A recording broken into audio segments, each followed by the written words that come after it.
Hey guys, welcome to my very first LPL review. I think first time in this year. Actually, no, I did one in spring when finals and playoffs were going on. But anyways, Worlds is coming up and I want to catch up on the regions. I'm going to watch playoff for all the regions, but for LPL, we're going to watch finals to start with. So we have RNG and FPX. I am not an expert in LPL, but I did do a little bit of research for you guys. RNG, still very much the team you guys think of. Very much bot lane oriented. I think Uzi had about 32% damage share for an AD carry. That's extremely high. Most ADs have somewhere around like 25 to 27%. Like on the higher end, you'll see some people above 29% and some people even breaking 30%. As for FPX, the one player I recognize a lot is Doinby. Doinby is known for his Champion Ocean, pretty much playing anything and very much known for just diving everywhere. This guy is an extremely aggressive player, extremely creative player. He hasn't won a single championship though. So yeah, without further ado, let's get started. Let's see how good LPL is. And I'm very curious how they stack up against Korea and Europe, and also what kind of play style both these teams will bring. RNG and FPX are both locked in for Worlds, so this is fighting for Seed 1 and also fighting for honor and winning that regional trophy that people want. Let's start.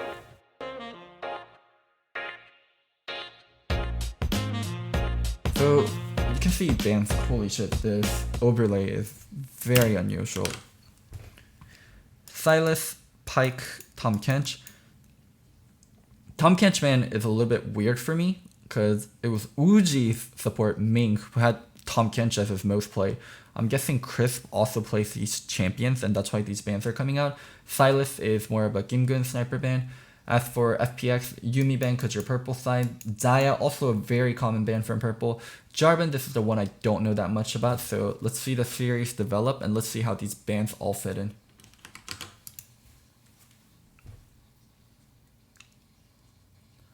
Kai'Sa first pick, holy shit. This is a draft I've never seen before. That Nautilus pick can actually go mid, it's one of Doinby's most played.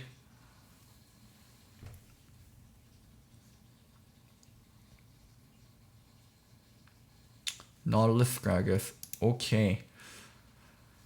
Wow. Kai'Sa first pick into Nautilus Gragas. This is draft you don't really see in LCK, EU, or even in NA LCS. Like Gragas early is something you see a lot, but Nautilus early is something you never see, and even Nautilus as a support is very conditional. Like you pick Nautilus into Rakan, like blind Nautilus is something you rarely see. Doinby could also play Nautilus mid, so that's very much a thing. Maybe it's something common that FPX does, but yeah, very unusual pick and ban for someone that doesn't watch a lot of LPL.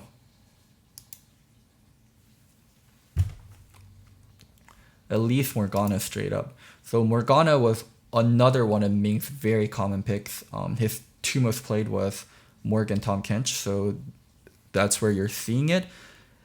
And Elise early also. Wow. It's just a lot of these champions are so execution based. Like Elise is very heavily execution based. If you fall behind, this champion sucks. I'm not gonna make any kind of big sweeping judgments or any blanket statements because I don't know much about the LPL meta, but one thing I can tell you is it's very different from what you normally see in other regions. Lucian into Kai'Sa, very common, and also LWX, this guy, his most played AD carry was Lucian.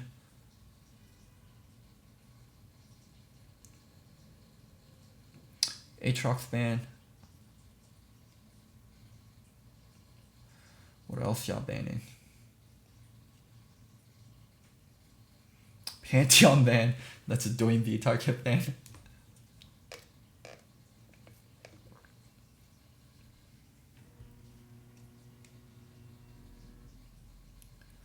GP ban. It's actually a Gimgun pick. I guess they aren't gonna take GP on 4. Karma ban. Okay. Wow, Akali getting picked 4th. Really different. But it seems like they still respect Akali as a pick, just not the same kind of priority we have on the other regions.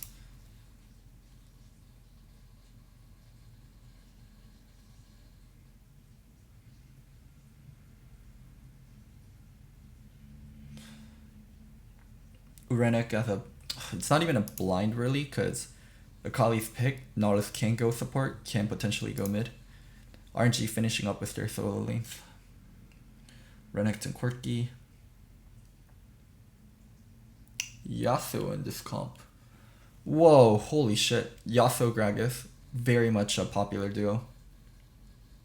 Especially into Quirky. Yasuo does very well into more so of like control mages and also AD carries mid lane. FPX's comp has, I mean, let's talk about both comps and what they're good at. For RNG, they have a very strong backline in combination of Quirky and Kai'Sa.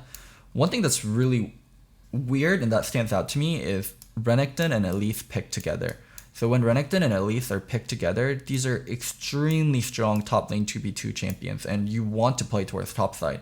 But I know RNG loves playing towards mid, so even though when we see Renekton and Elise together, I would expect that they would play towards it because it's RNG. I'm actually pretty confused what they're going to do with Renekton and Elise.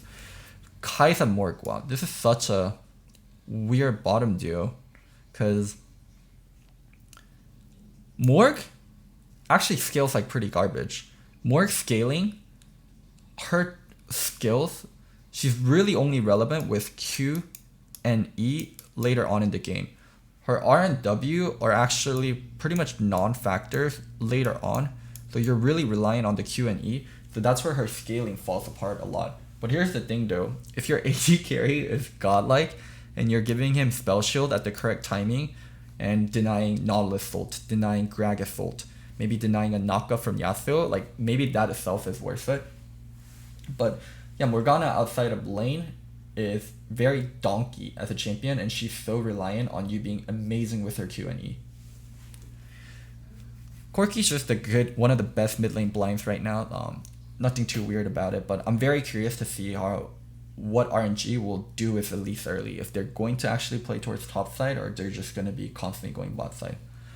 On the other hand, for FPX, this is a very playmaking, I would say this draft reminds me of G2 a lot.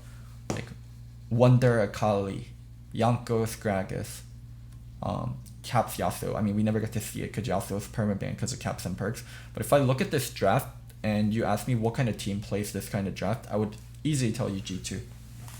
This is a lot of playmaking, extremely strong solo lanes, can play the map wide as possible, mid 2v2 not bad, and all very strong laners. So looks like FPX wants to pressure very heavily from start of the game. This is going to depend a lot on how much of a lead they can build with Gragas Yasuo, and they can start giving it to other lanes. Like Gragas Yasuo, they can very easily dive top side for Akali, they can very easily dive bot side for Lucian Nautilus too. So yeah, not a lot of experience with these teams, and very unique drafts, especially for RNG, and very unique draft order, so I'm extremely curious to see how this game will play out.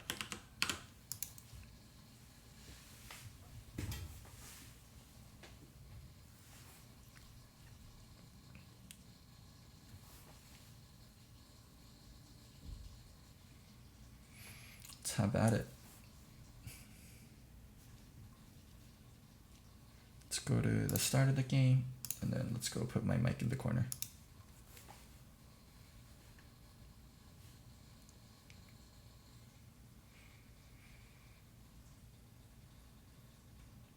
Oh man. So Elise isn't gonna play towards bot side. If Elise is gonna play towards bot side. If she's playing towards top side, she'll normally start red, and then sometimes Elise will do 1, 2, 3. This will give her level 3, and then she can start playing for a top dive. But when she's starting blue, unless she's doing an invade into the enemy red side, unless her pathing is like this, we already know she's gonna be pathing towards bot side. Well, looks like Jungle is gonna go bot for the Renekton Elise.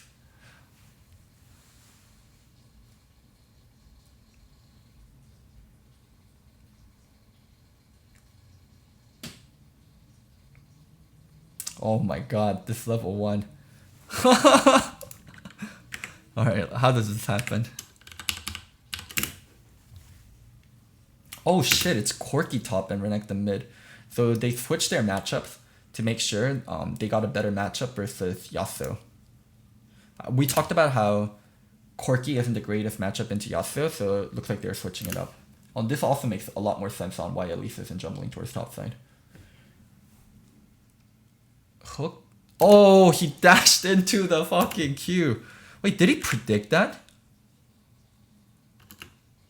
No, he was just aiming for Nautilus. There's no way that's a predict shot. No way he's predicting him to dash right there. No way. No way. Don't overthink this. That has to just be random. No way. But anyways, not a good start for the Lucian.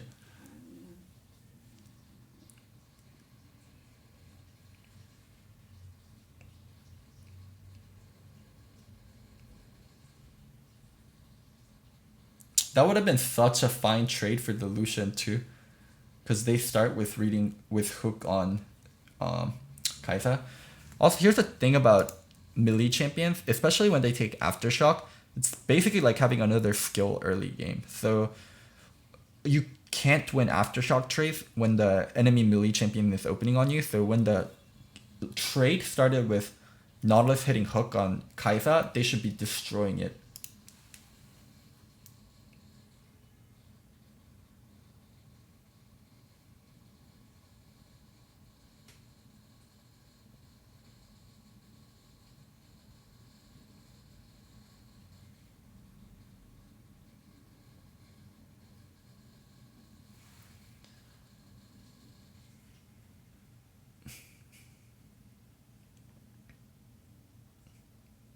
So much focus around bot lane from the observers.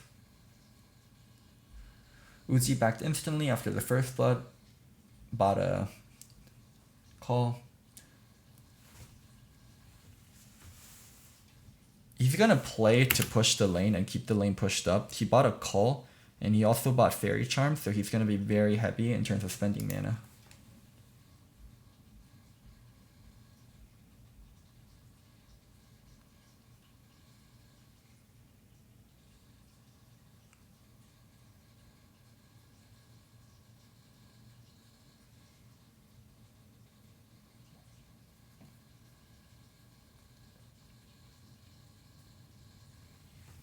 Also, the Renekton Yasuo trade. Oh.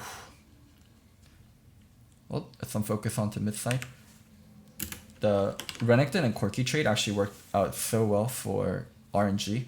Corki up on CS versus Akali, Renekton up on CS versus Yasuo. They're winning both solo lanes, where on blue side, it's very rare for them to win both solo lanes, especially when purple side can get a counter pick. Ooh, let's see that gank setup. Flash W with Flash Cocoon. Ends up burning a flash. And also forcing the Yasuo to back. They're gonna get even more control. Oh, get the fuck out. Oh my god. What? How does this happen? So Nautilus on mid side. Karsa went to ward. Doing is like tanking these. I don't know what he's doing. Maybe he wants to kill these. But okay, let's go. Oh, that E flash was so bad. What the hell was that direction? E here. What is his direction for E flash? I guess he still hits it, but doesn't get the auto, even though Nautilus flash. Great repel timing from Elise. Renekton buying time. And Yasuo just like kind of trolled and died to the Wraith. Jesus.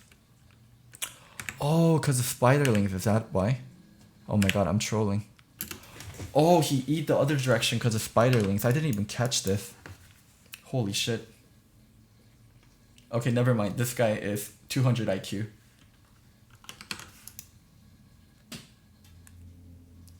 I was like, that's such a weird direction for the E, and I didn't catch the Spiderlings. Well, amazing Gragas E flash, followed by the star player dying to Wraith.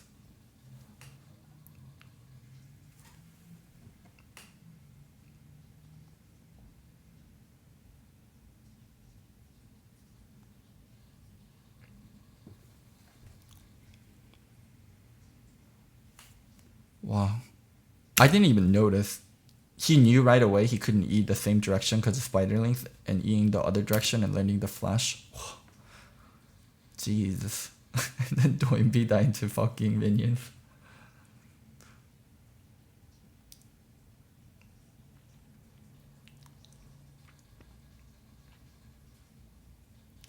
Also, these wards, what they'll do, just by spotting Gragas topside, and all they have to know is that Gragas is topside, and bot lane can play aggressive as possible. Deep wards help so much with lanes that want to play aggressive because it allows you to know where jungle is, and you can play around that.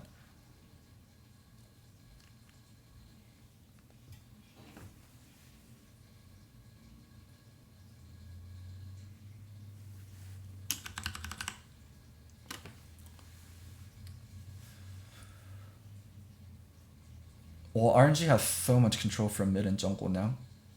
I'd expect next plays to be Renekton and Elise playing together and then looking for bot dives after.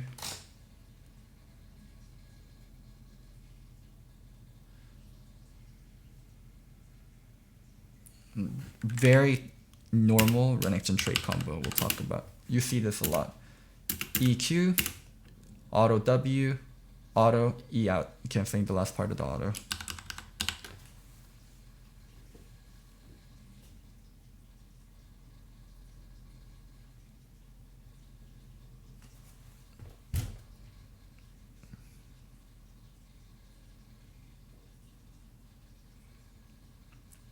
After Elise takes the thread, because she has her jungle item right here, she's so strong. She has her jungle item completed with Red Smite. She's so strong right now for 2v2s.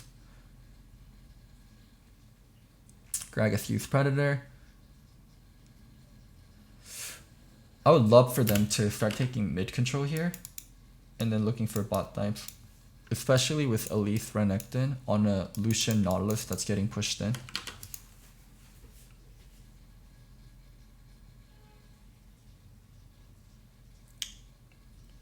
There we go. Morgan and Elise moving together. Gonna start looking for control around mid lane. Placing their pinks. Spotted Gragas topside. This is gonna be huge. They spotted Gragas topside, so they have a really big opportunity to make a bot side play. And Yasuo backed, so timing for things is working out perfectly. Looks like going for Dragon instead. Yeah. They have bot lane in a frozen position where it's pushed up all the way, and these guys can't move because they don't have vision, and they have Gragas topside, so it looks like RNG going with a little bit more of a greedy play, like taking Dragon, keeping the wave frozen, just maintaining their lead.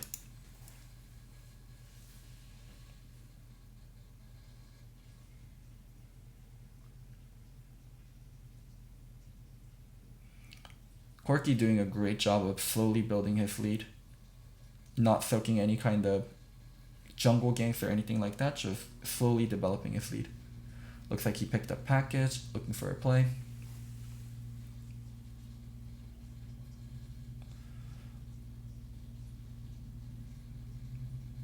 Getting control on top side, looks like they cleared out 2 pink wards immediately. Oof. Great timing on the Gragas gank. We can rewatch this and see how this was possible. So Corki and Elise went topside to clear out pinks here, and Ming and Uzi came here to delete wards, but they realized they're in a position that can be dangerous. How the fuck did Gragas get there? Ooh. Oh, Gragas snuck in here, and he just saw them place this. Sneaking in here. Uzi and Ming don't know. They're checking these brushes, trying to find someone. Uzi has no idea who's in here. That alley. Whoop!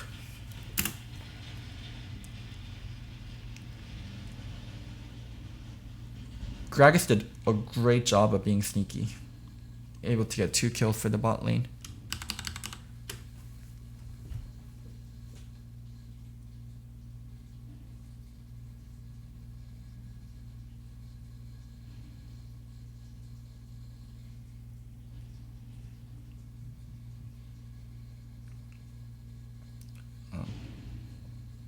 Such a nice job by the Gragas. Oh, that alley-oop.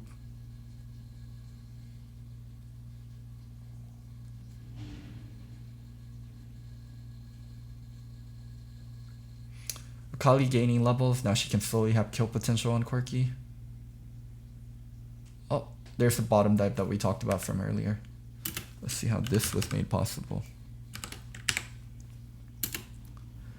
At least some more gaining control on bot side again. Yasuo and Akali trying to go into lane swap to force Akali out of that Corki lane. Hits the bind. At least flash E. Uji ults up here. Able to kill the Nautilus. And then forcing the dive with the Renekton moving first.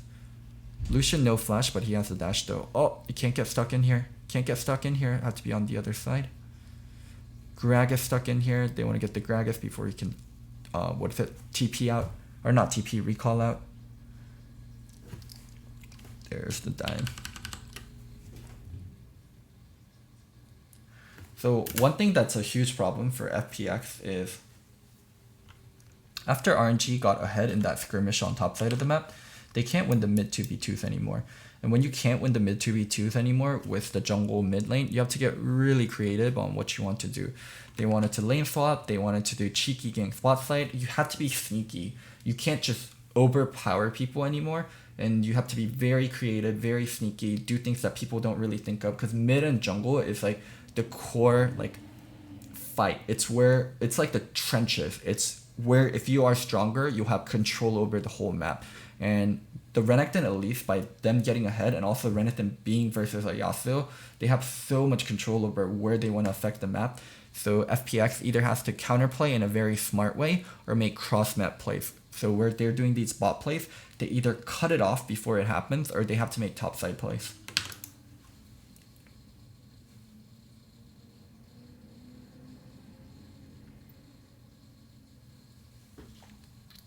Good dive here. Akali roamed while they made that bot play. Yeah, but this is kind of what FPX has to do to come back in the game. Be creative. Get them in a side lane before they can really start doing things with their mid and jungle strengths. As for RNG, just keep snowballing on the bot side. Uji already finished his call. Mid and jungle are extremely strong. Just keep snowballing on the bot side. Keep playing to your best champ. Keep playing to your best player. Shojin Renekton.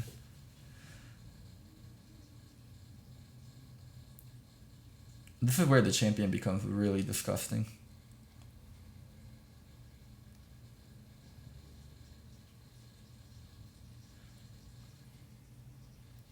A lot of words on dragon side for RNG. We can expect a big dragon fight here. In a dragon fight, things that are important for FPX, getting on the back line. Being able to get on the Corki, being able to get on the Kai'Sa cleanly without Morgana interfering is really good for FPX. For RNG, what they want to do is block out these small chokes and get them as they're entering through the chokes.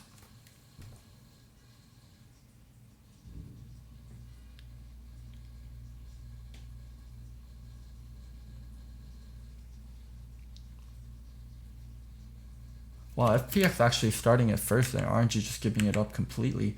They had so much vision beforehand too. I'm surprised they're so freely giving this up. They're not willing to fight at all. Like, Corki's moving topside. They're saying we're going to give this up. We're not going to take the fight. It's right after Renekton finished Shojin's too. I guess they're waiting until Uji has more items. Huh. Interesting timing.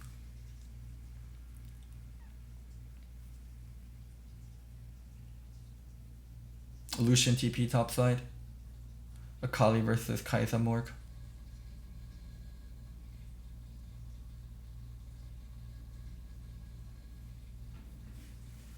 Okay. One thing that this does though, really nice that RNG gets first turret, but FPX replying with Herald right away.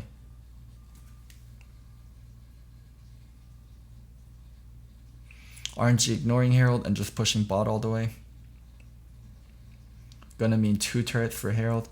Herald's going to mean about a half turret, and this is a very late Herald also. It's past 14 minutes, not going to be able to get any turret plating.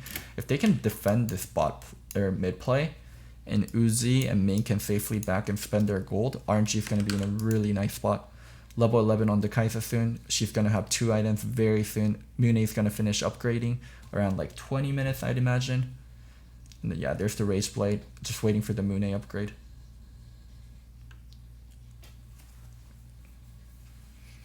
Next power spike for RNG is Uzi level 11 and Mune upgrade.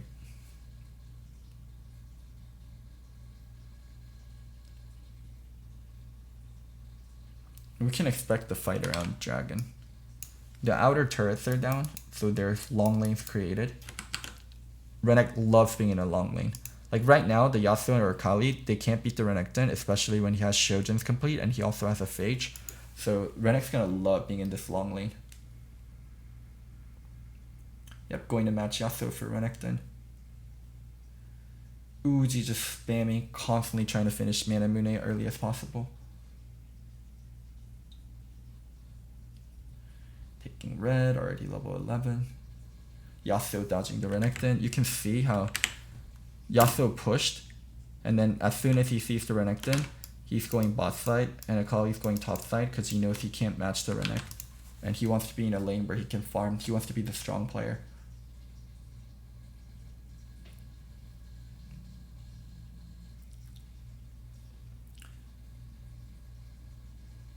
Uzi picking up much farm as possible, picking up the wars, picking up the red, picking up the mid farm.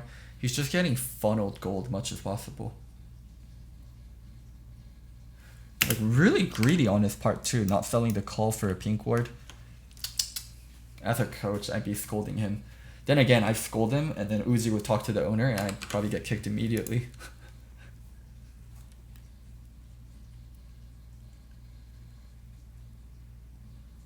Finally sold the cult just to buy daggers.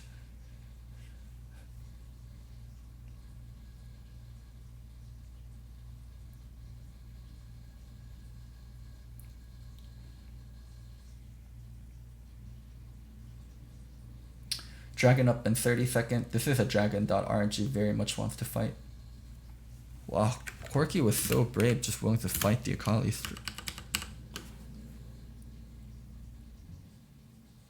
Starting, okay, so Corki got a good jump on Akali starting with QNR. When you get a first hit on someone in like a side lane, you rarely lose. He could have played this so differently. Auto R. You have E on you. Maintain distance. Maintain distance. Just, he walked straight in, took the chunk. Ugh. If he maintained distance and he kept playing footsie and tried to dodge Akali there, he could have came out ahead in that trade. Not the worst thing in the world, but burning flash as a Corki sucks, especially versus a comp like Yasuo, Akali, Gragas. Mune finish for Uzi. They pick up Burst Drake. This Kai'Sa is something that FPX has to just worry about so much in team fights now. Especially in combination with the Morg. Yeah, there we go. Ugh, Kai'Sa picking up kills. Worst thing that can happen for them.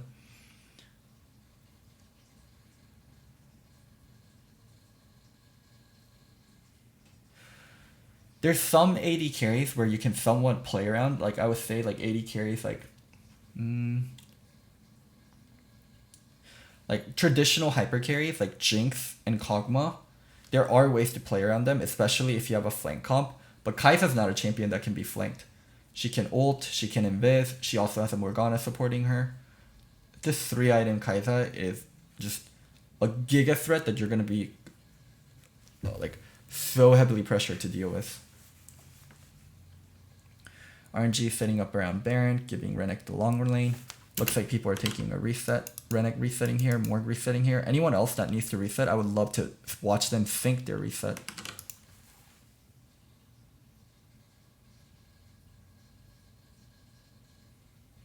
Just Renekton and the Morg resetting. Morg refill their worth so she can replace. The spot lane, something they're going to have to go deal with.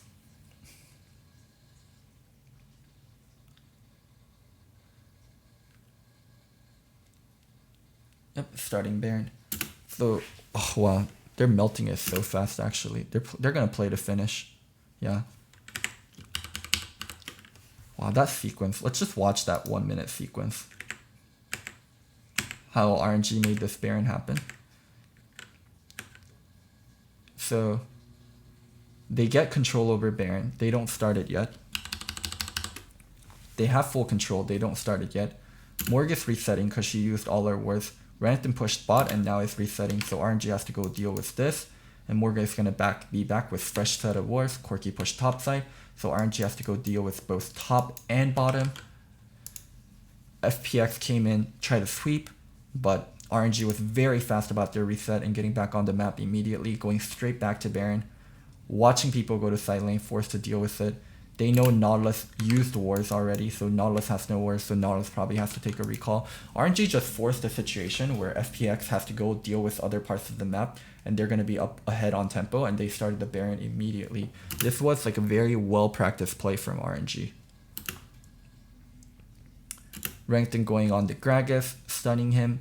I mean, they try to go on the Renekton in rebirth, but he has ultimate, he has Shojins, he has stopwatch if he needs be. He did a great job of denying the Gragas entry. Now RNG has Baron, they can get back into their 1-3-1. Uzi has QSS. He can QSS flash out of the knockup now. Wow, wait, that's so interesting. He has QSS when the only thing he can use it for is QSS flash out of knockups. There's like no stuns he can really cleanse. Like Gragas, Nautilus Root, Akali mini stun. He bought QSS just to QSS flash.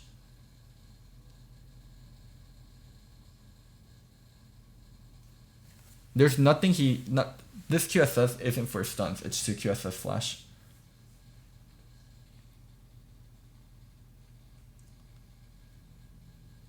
So I'll talk about how QSS flash works.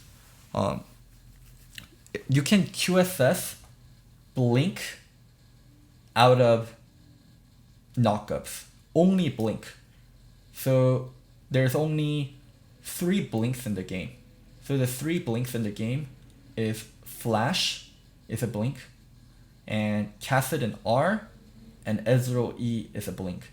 Any other movement skill other than that is a dash. There's one more. What's the one more? LBW back. Okay, LBW back is a blink.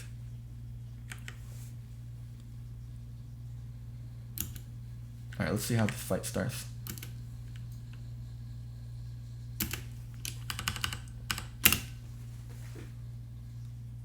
But anyways, it's majorly used to QSS flash out of stuff. Oh yeah, cat. Okay. Actually, I'm not going to say those are all the blinks because I'm probably going to miss the blinks. But my main point is you want to QSS flash out of stuff, and that's why Uzi bought it. There aren't other things that he can QSS.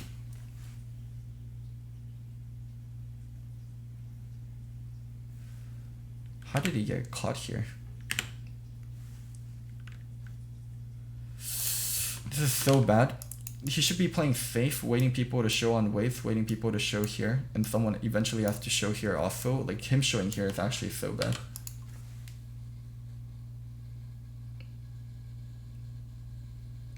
They had to break formation.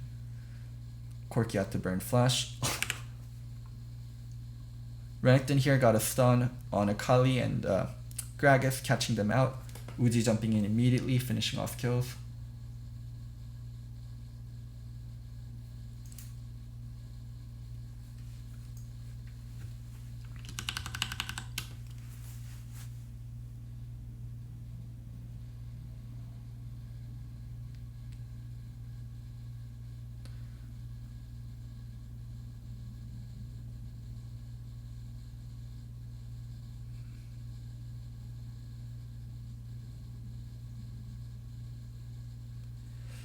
Just taking Dragon. Took mid in it, bottom in it, turret. They have so much gold they can spend, spending the gold.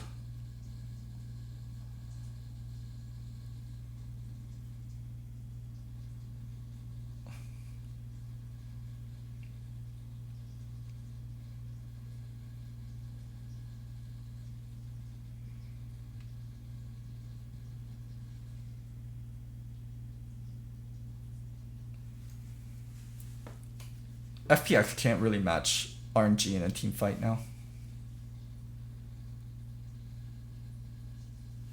They just can't handle the Kai'Sa. There's no one on their team that can really get on the Kai'Sa, and the Kai'Sa has so much defensive tools along with Morgana's shield.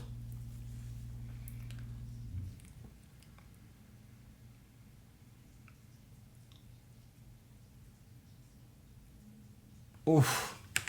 Just as I say that, they actually kill the Kai'Sa. So it starts with them going on Quirky. Oh, Morg missing binding here is actually pretty big.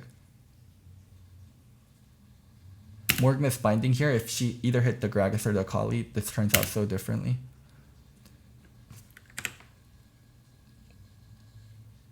Gragas hit the E, Yasuo jumping in right away. Uzi coming in to do damage. You can see how focused they were on going on Uzi and making sure he dies. Here. Let me play it at normal speed. They don't have Spell Shield because he used it on Corki earlier. Here, if Uzi got out of range out of Nautilus ult fast enough before he got ulted, this might turn out slightly differently. But because he got Nautilus ulted, he didn't really have space to kite. And also defensive tools had to get used on Quirky because he was caught out of position. Well, RNG still gets top inhib turret. They still are going to destroy team fight. They just have to reset and fight again.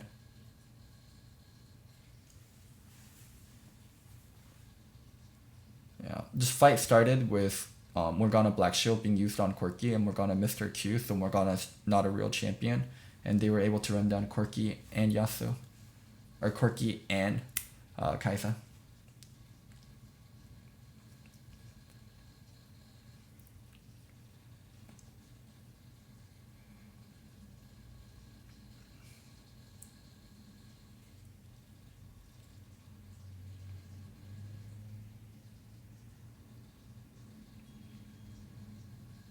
You can QSSR with Kai'Sa. Fusion Saber did it in a YouTube video. I'll check that after.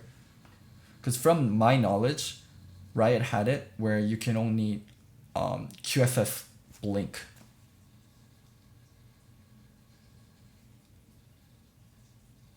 And Kai'Sa ult is a very fast dash, not a blink.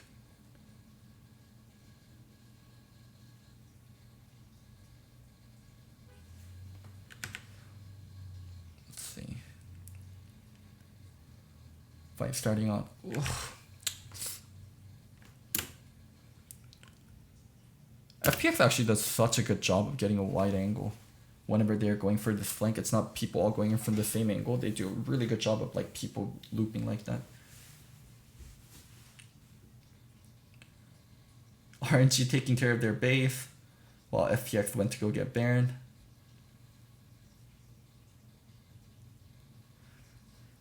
Teams, or at least for RNG and FPX, they're just so willing to do their own play. And they don't care too much about the counterplay. It's like, we're so willing to just do what we want to do. Come fight us.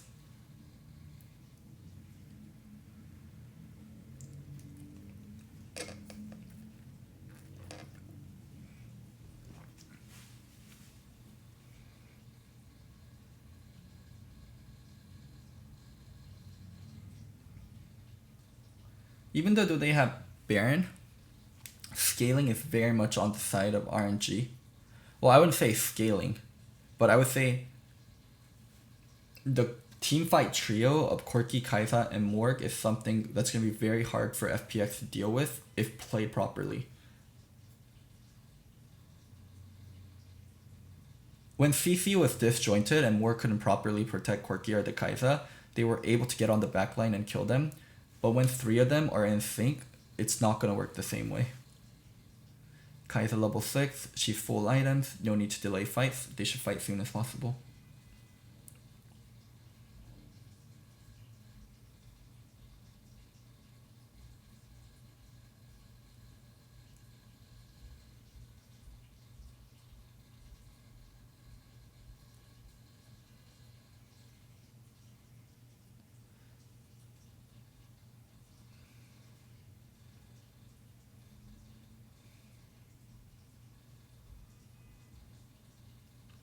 They're so willing for the fight. They just have to watch these flank angles and make sure they don't get flanked.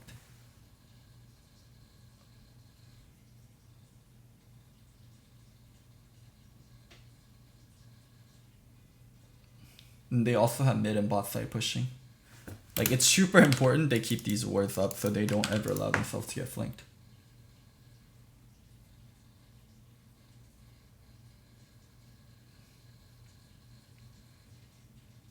Nautilus back, they have an opportunity here. Going on Quirky. Let's see how this starts. How the fuck did they get that knock up? Oh, Gragas ult. Yasuo going in immediately, putting down wall. Kai'Sa can't do damage. They have to get out, they have to kite, they have to kite. They have to kite. Bot side ending the game, bot side ending the game, something to watch out for. Renekton buying time with stopwatch. Uzi got black shield, so they were able to dodge Morgult. They're just buying time for bot side. They're just buying time for bot side. Gonna back up, and they pinged Elder. They're gonna take Elder.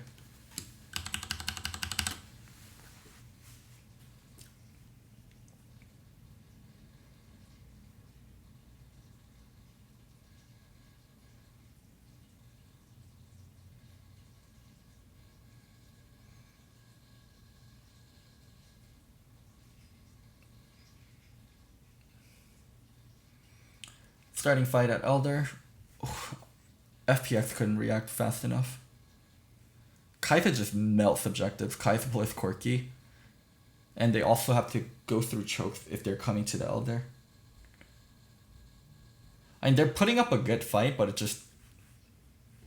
Yeah, Fed Kai'Sa later on is so hard to deal with when she's played properly. Also with combination of more.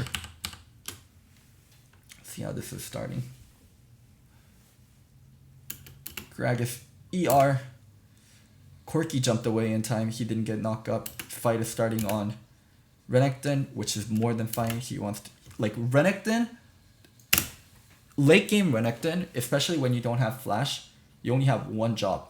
And your one job is to buy time for your team and create space for your carries. So he's so happy that Doinbe's coming in here and the fight is starting on him. Because he's already tanking Yasuo ult just by doing that. And he's eating cooldown just by doing this. Uzi jumping straight away, putting in damage. This is what I mean regarding Akali being able to buy so much time though. Like, even when she's not doing much, like, her delaying time like this just by using Shroud here is good. If this fight was more even, and it's just like Uzi and Byungun here, and it's Doinbe didn't get insta-deleted, and also RNG doesn't have Elder Drake, like Akali putting down Shroud and being able to zone a Fed carry itself is so good. But they kill Doinbe instantly, and also they have Elder Drake, so they're just able to sweep rest of the fight. The inevitability of Kai'Sa in combination with Morg being played with one of the best AD carries in the world just takes over the game. Wow. Very action-packed game one. I'm excited for the rest of the series. So in game one, RNG was just able to do a very classic mid and jungle control into bot side control, get your AD carry fed, take Baron, and start forcing yourself onto enemy team. Oh my god, the fan fucked. I hate this fucking fan. Let's start again. Alright, 3, 2, 1. Game 1 was a very traditional bot side oriented game. Mid and jungle control into bottom dive, into bottom control, into taking objectives around the map, taking turrets, taking dragons, taking herald, and then getting Baron and just having a solid control on the game. I'm curious to see what FPX will do this game and also how they're going to contest Uzi having Kai'Sa. They've been banning Xayah, but there's a limited amount of bans you can do on AD carry, and it's not necessarily the AD carry that's the problem. It's being able to enable the AD carry, right? AD carry isn't strong from start of the game. She kind of has to get led up to a certain point where she can start taking over team fights when AD carries have 2 to 3 items, when there's other threats on the team, when AD carry has some peel. That's where the AD carry really matters. So I don't think they can just keep throwing bans on AD, but they have to make sure he doesn't get enabled. Alright, let's start with game 2. Diaban, Varus, or Diaban, Jarvan ban, Morgana ban actually, and targeting the kind of the support and other tools around it. RNG banning Yumi because they're purple. Varus ban kind of interesting. Silas ban also a little bit interesting.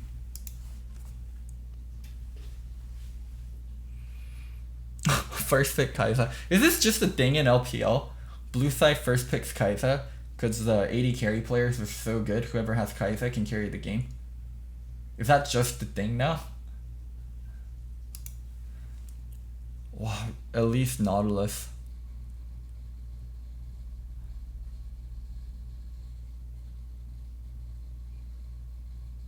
So these are just high priority champion. It's not even like team by team basis. They're just picking champions that they think are high priority.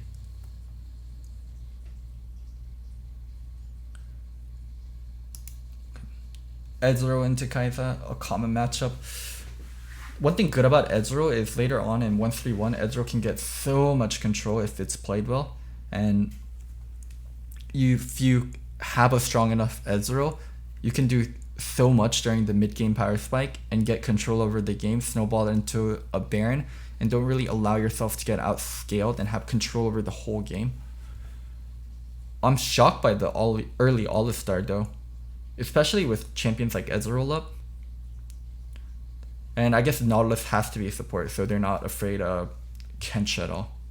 But a lot of playmaking immediately off the bat. Elise, Nautilus, Gragas, All-Star. Let's see how this game pans out. Pantheon ban again. Both sides want so much early game control. Renekton ban, especially with the Elise locked in.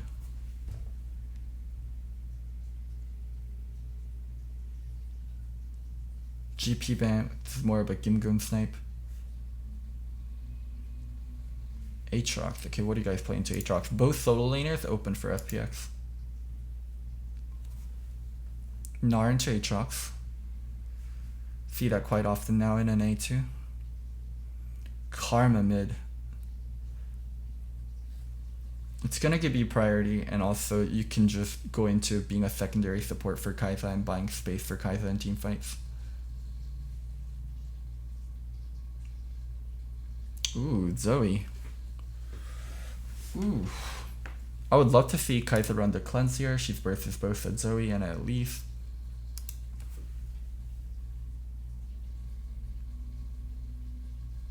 Oh, no cleanse, just gonna run triple teleport.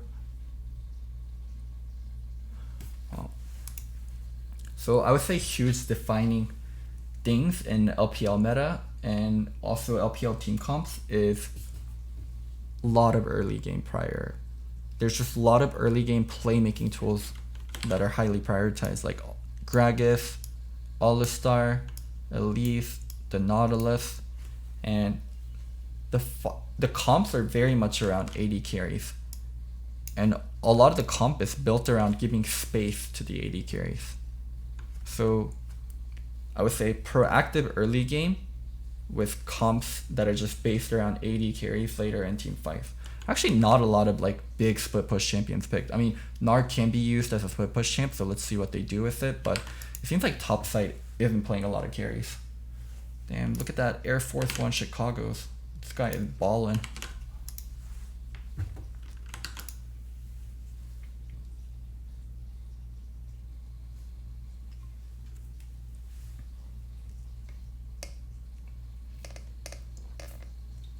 I haven't seen a Zoe in forever, so I'm curious to see how she's gonna fit into everything.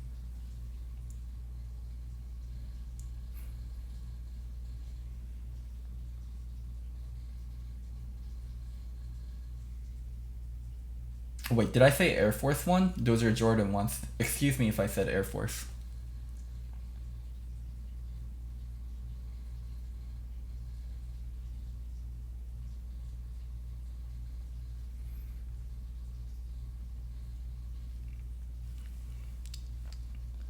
Alright, let's get into the game.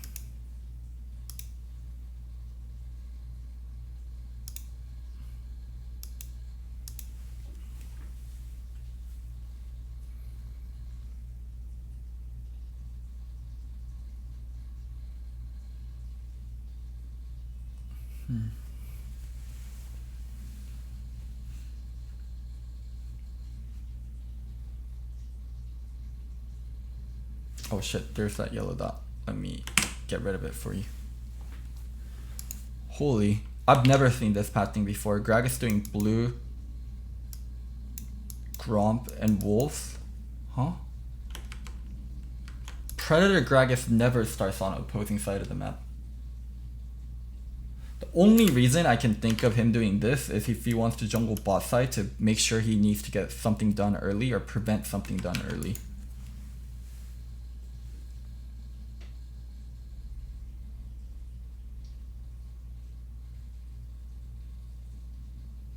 Bot lane's so bloodthirsty. Yeah, but Gragas jungling from blue to left side, very unique.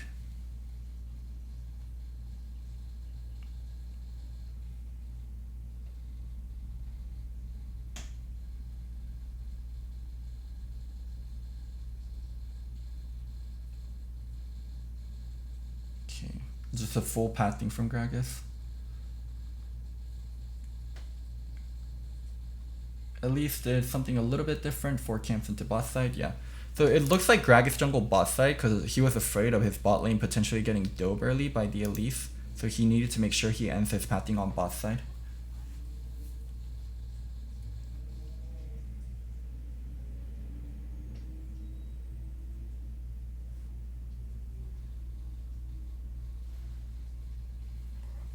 Ezreal early push and taking early recall. This is one of the biggest things about playing Ezreal. Initially, you want to use your mana fully. You can go down to 0 mana to build a huge wave and crash in 3 or 4 waves to get the early recall. And then you come back to lane with a Sheen, come back to lane with a Tier, and you have control. Ezreal just scales way better with first items than most carries do.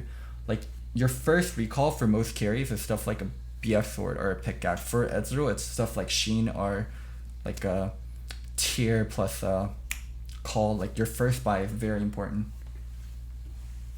If you can disrupt Ezreal's first buy, don't let him get the recall he wants. It's such a big thing in lane. But he got his early Sheen. He's gonna have control over the lane. He still kept teleport also. Can back for Tier anytime he has 850 gold.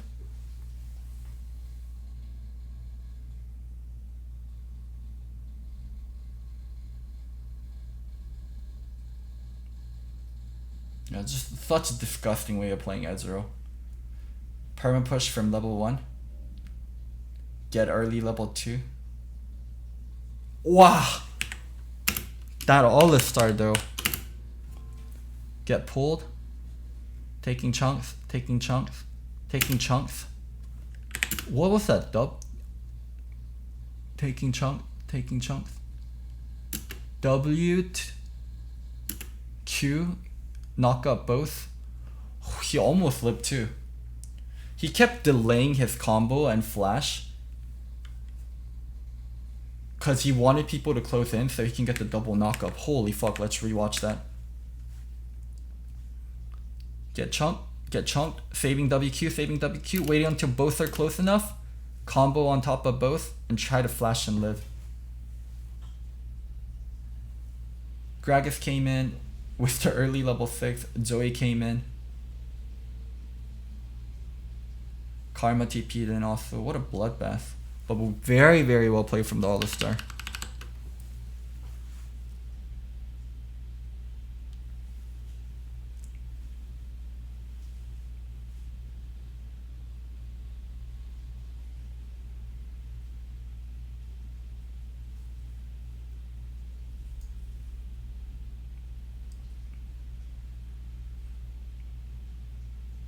Oof, that would have been brutal, Gnar getting killed here. One of the most vulnerable parts about Gnar is when you're in mini Gnar, you're so susceptible to ganks.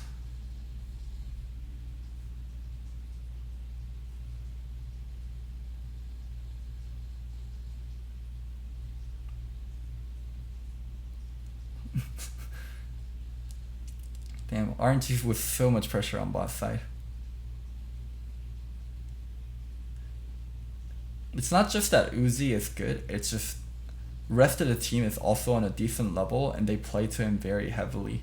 So the combination of laning versus world class bot lane with pretty decent mid lane, pretty decent jungle, just breathing down your face all the time. If All-Star doesn't make the outplay, like I promise you, RNG picks up a kill there, they go back for the dive, they either have to give a kill or they have to lose a lot of XP, lose plating also.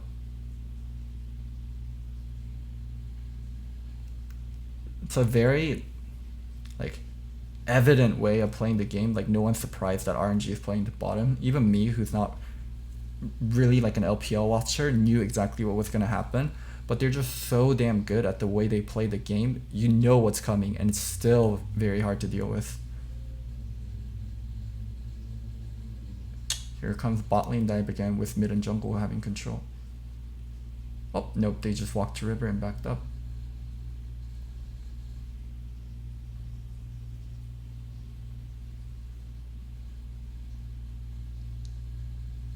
Oof. Why didn't this work out? Let's rewatch it.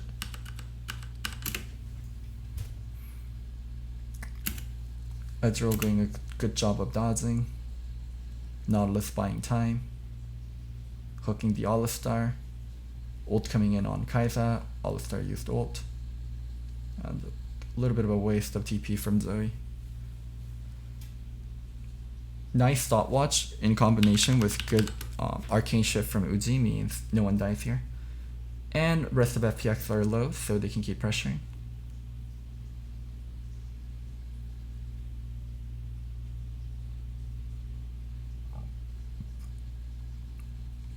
Uzi taking the recall instead.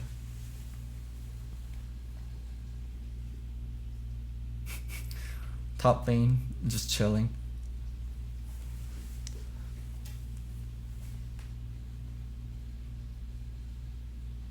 One thing that's unique about this reason though is mid laners ditch mid farm and mid prio to make the bottom play. In other regions I watch, NA and EU, it's very rare to see mid lane ditch mid prio to actually walk straight towards bottom. FPX starting dragon on their tempo. All-Star forced to flash to dodge the Zoe. So much TP is coming down. This is going to be a full on 5v5. Starting with the Aatrox kill. You can see All-Star buying a lot of time here. Placing the ward, flash that of Zoe, Nautilus hook. All-Star doesn't have ult, so he has to be very cautious about how he takes damage. Aatrox TPing in and ult. Doinb kiting backward. Gragas getting a beautiful ult. 4v5, they're stuck in the pit though versus poke champions, have to be careful. Have to land the poke, the Zoe poke, Ezreal Qs. Found the exit to the right. Oh my god. Look at this shit. Elise almost finished him off using the W, but the spider lanes got him.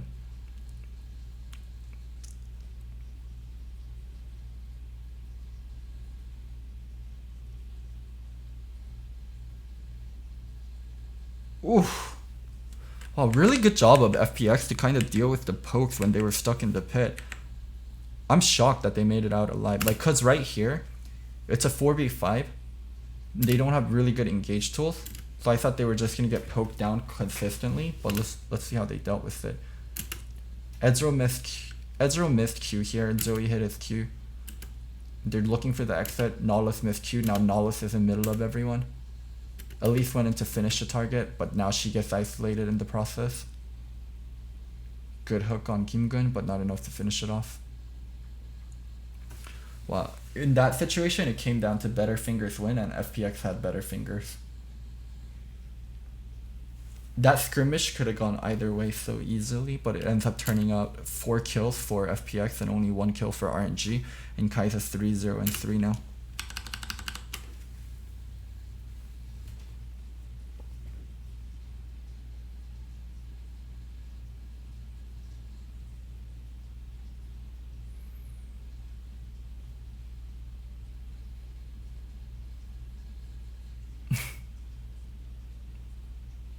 Now this is a better finger win situation. Full HP, a lot of cooldowns on RNG. 5 man on FPX. depending on which skill shots hit on who and how people react, like the fight can go either way.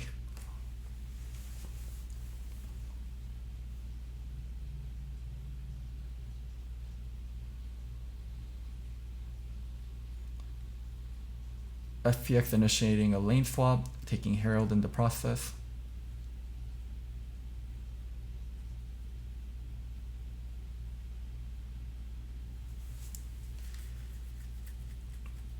Herald mid lane.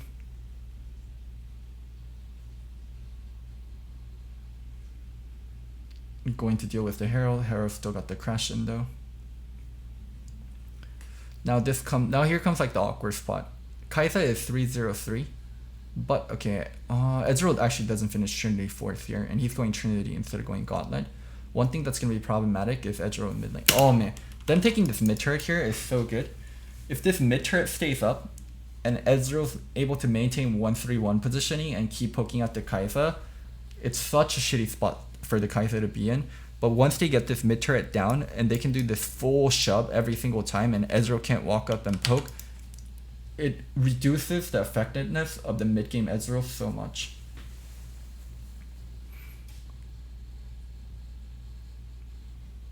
That's so good for FPX that they're able to take that mid turret there. Because anytime they group up, they can shove in Ezreal all the way. Kim Gun finishing off bot turret. RNG shifting towards top side.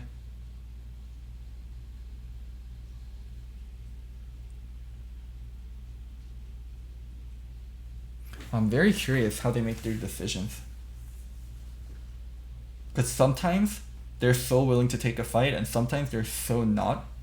Maybe it's based around AD items. Because here, Kaisa wants to back for Rage Blade.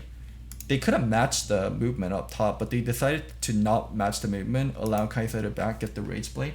It seems like the team is operating based on what AD carries can do. Maybe they'll delay our fight because Kaisa doesn't have flash. Trying to figure things out.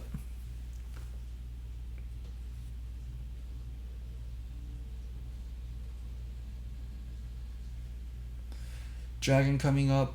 Not a hugely important Drake, but it's an air Drake.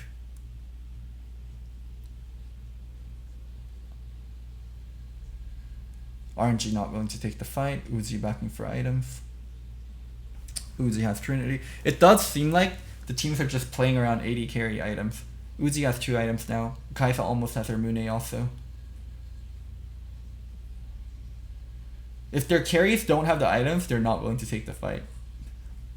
Okay, I'm starting to understand a little bit more. But when the carries have the item, they're so willing.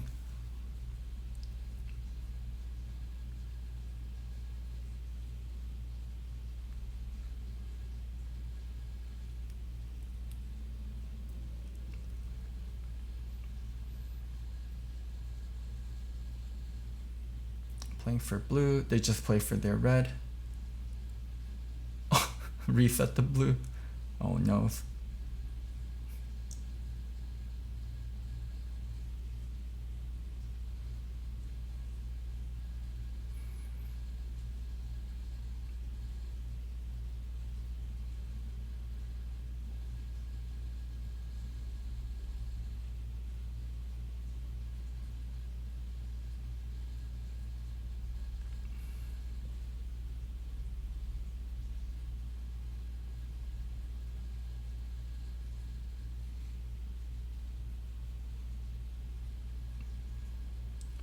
Alright, let's see how these Baron side fights go down.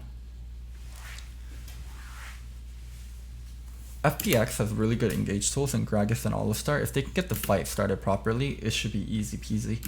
Like Nautilus and Ezreal, or not Nautilus, excuse me, Zoe and Ezreal, they don't have defensive items, they don't have stopwatches. If they get opened on properly by an Alistar Gragas, Kaisa jump in, that target insta-dead. Can very easily happen. Oh, here we go. Let's slow it down. Oh, the Alistar running away because he knows they're going to ward here, so he ran this way. He's going to come out from this side and flank. Fucking beautiful. It's beautiful. Dodge the vision so they don't even know he's coming from this side. Kartha getting knocked up. Can't even flash right now. Going on Uzi instead. Did you guys see that? Look at what the All-Star did here. He flashed WQ'd because he knew Uzi would be able to respond to his normal WQ. This guy's a fucking monster. He shortened his WQ combo with flash just to make sure he can get that knock up. Now he's gonna force Uzi's flash in a defensive position. Uzi out of the fight. Kartha in a shitty spot. The Kaisa can just go finish off Uzi, who doesn't have flash or E right here.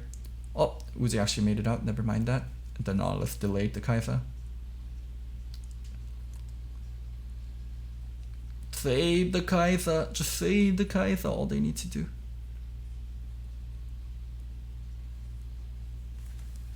Well played. Great ultimate from Gragas to start the fight, but really I have to praise the All-Star. The flank angle he took to dodge vision and the flash shorten combo he did to make sure Ezreal's just chunked out and can't be part of the fight was so well done.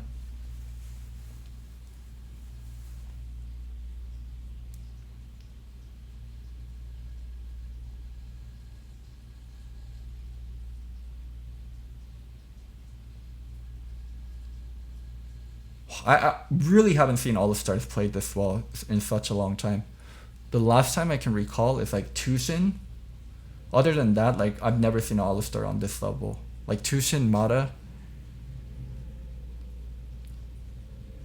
And this is like someone I have no idea who he is, like Chris. I have never heard of him until I started watching this game. Fucking crazy.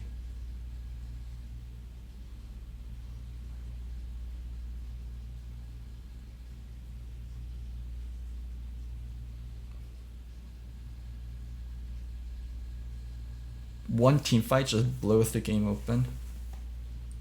And then after that, Baron snowball. Both teams are so crispy clean about snowballing the game.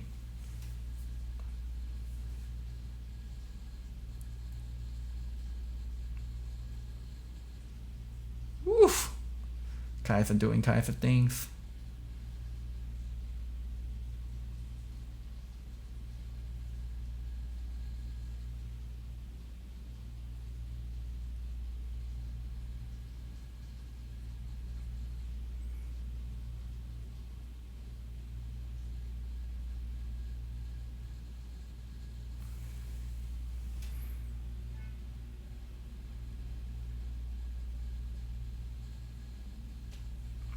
Game's pretty much over. Kaisa's way too fed.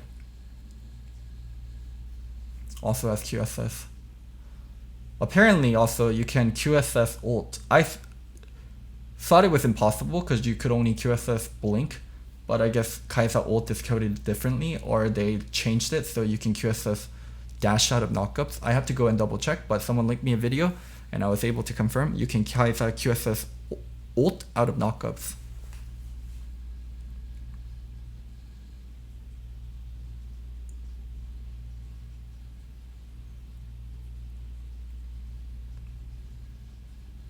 Kaisa with 4 items finished. This champion is just unkillable.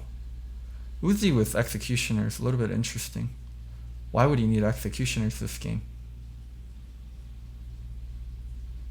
The Gragas regen, the Karma W shield, Kaisa lifesteal. It's an interesting buy.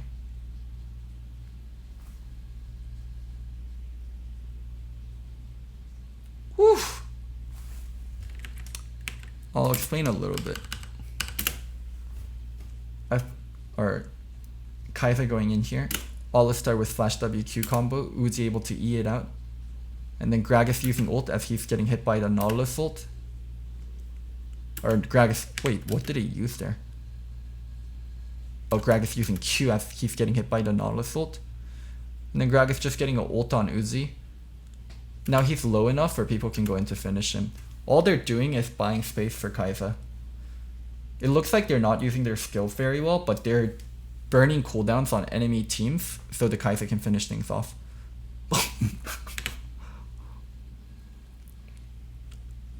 Just straight dashed into his face and got killed. He was hoping I guess he kind of jukes the Aatrox. Yeah. Pretty good Kai'Sa performance, but I have to commend FPX. Like, the teamwork on these teams are incredibly good. The way they do team fight isn't random. Like, they're burning cooldowns for each other and creating space and trusting other people on their team to do their job. I mean, it sounds very simple in theory, but a lot of times pro teams don't do it. And it's really nice to see teams just being so coordinated and willing to play with each other. Alright guys, on to game 3. So in the first 2 games, there was just a lot of exchanges about people playing out of their mind and affecting bot lane early. Actually, let me redo that one. 3, 2, 1. Okay, it seems like both teams have amazing AD carries, and they're very good about getting that AD carry to a point where they can carry. I love what RNG came into the game with. We have Ezreal, we're going to push from level 1, we're going to back early, and we're going to have our Sheen. We're going to also threaten the early dive with the Elise pathing, and FPX read that perfectly, and they did a really weird jungle path on Gragas. Instead of him doing red side camps, he started blue side camps, and then jungle bottom to make sure he's there when Elise was bot side to prevent the gank. Crazy outplay from the Alistar to make sure the pressure from RNG got negated, and they were just able to get the Kai'Sa into a good enough situation after the dragon fight that they won. They got the Kai'Sa to a good enough situation, did Baron, and game was over after that. So a lot of this game has been around how do the other supporting cast provide for the AD carry, and how do they make sure they get the game to a state where the AD carry can actually just take over the team fights. So I'm excited to see what happens in game 3, and I'm excited to see what the teams do about Kai'Sa, because it seems like there's such a crazy amount of priority on Kai'Sa.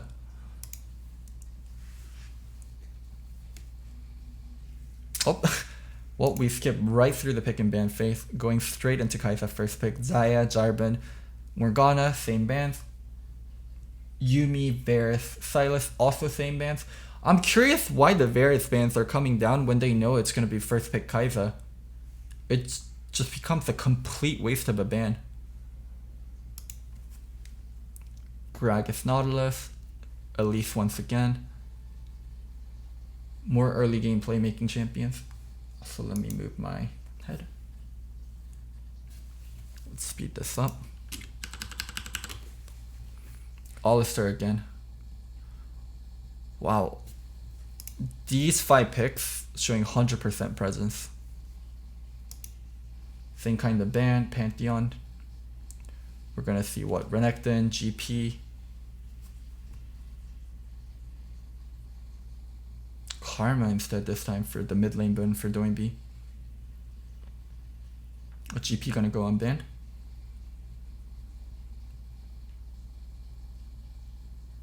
Aatrox instead. When these teams are so focused around team fighting and so focused around playing around bot, I'm actually surprised Rumble doesn't see a lot more play in LPL. It would fit in so well to what both teams want to accomplish. Independent top into team fighting. Quinn, holy shit. Is that Quinn AD? No way.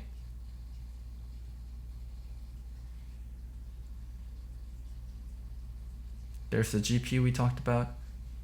Rise. The Doinb special.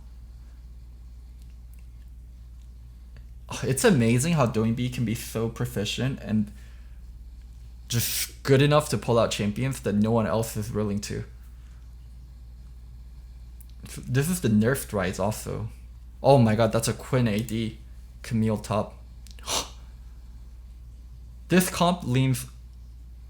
This is very different from the normal RNG comp, the normal bot-fated comp that I kind of expected from RNG. Are they going to play bot side with the Quinn? Are they going to roam with the Quinn? I actually have no idea what the hell they're going to do with the Quinn. The Camille plus Gragas though, this is a very strong duo, and they can pressure top extremely heavily if they choose to. Like Camille Gragas pressuring the Gangplank, even with the Elise support, this is going to be very hard to deal with. I'm super curious on what they're going to do regarding topside and what they're going to do with Quinn, and also what they're going to do with the Rise.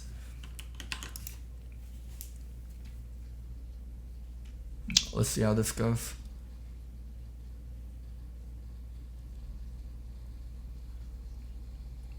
Both sides have extremely snowbally comps, and both sides wants to be forcing dives.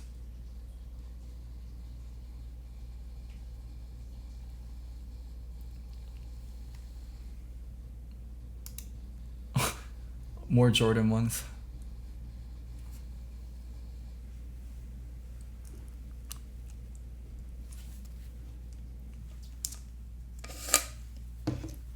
Oh yeah, they got the Nike sponsorship. Oh, holy shit, they got the Nike sponsorship. So maybe the refs and like the staff were hooked up. I didn't even consider that.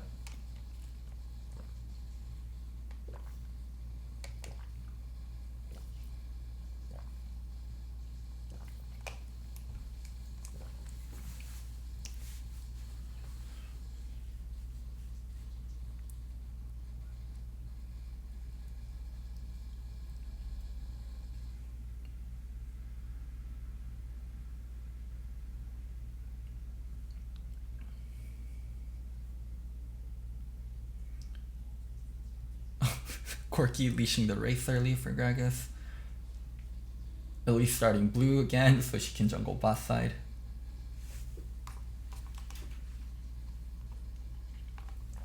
Let's see it. Goddamn, Quinn in the finals. I mean, Quinn's like a extremely strong lane bully in top lane versus melee champions, and she can split push and roam like crazy. I'm not sure what she's gonna bring from bot lane. I would imagine she still has like strong laning, but she's not the world's best team fighter.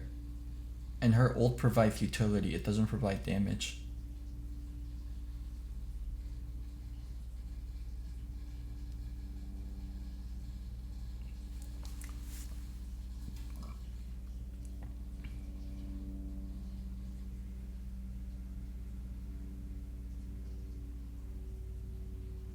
Can she interrupt Alistar combo? I think technically she can with her vaulting skill, but the execution window on that is so tiny. I don't think it's dependable. If you try to interrupt Ollie, oh my god, the dive happening this early. So Rise cleared the wave, spent his mana, recalled, at least placed a ward.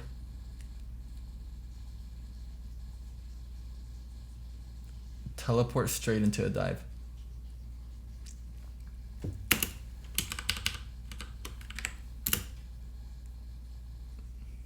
At least a little early on the cocoon. Missed both. Going on the Nautilus with Aftershock. Aftershock ended. So here all they have to do is clear waves. If they can clear waves here, then Uzi and Ming is fucked. But one thing bad about clearing waves is you're leaving yourself in a very vulnerable spot where you can get collapsed on. They actually don't get enough if they don't clear the second wave. Yeah, if they're letting Uzi back here and they're not clearing the second wave, this dive is actually not that worth. And it actually becomes a waste of teleport. Great job on Uzi and Ming to dodge the cocoon without even using flash.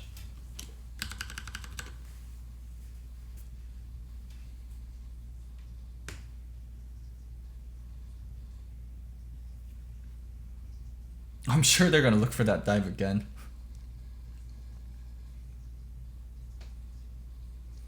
At least Rise build priority together, roam down bot side.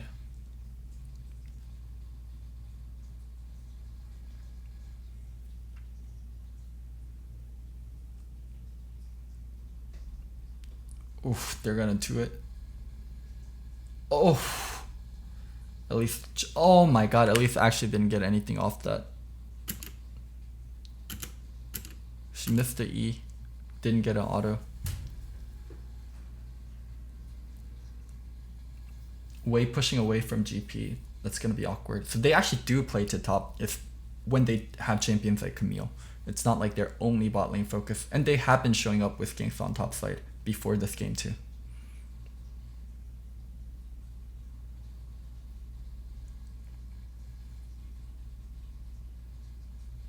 Great job from the Camille starting the gank immediately. Starting the gank, tanking, getting the AD shield.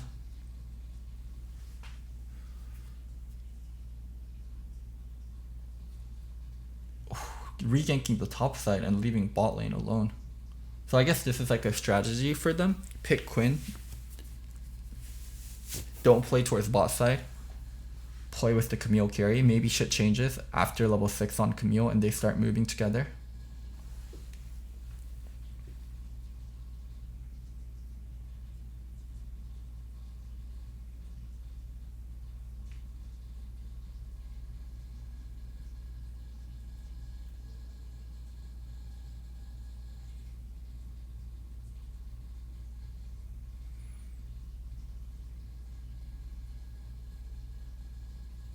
You can get XP by being in proximity. You don't have to participate in the kill.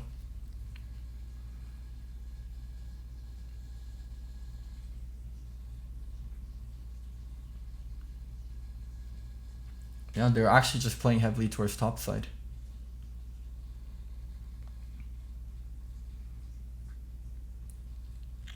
Okay. This is a different RNG. This is the RNG I've never seen. Quinn, bot lane, play heavily towards top side. But why Quinn though? I can understand playing towards top side with Camille and Gragas, but why the Quinn? Where does Quinn fit into all this picture? Is she specifically good against Kai'Sa later on?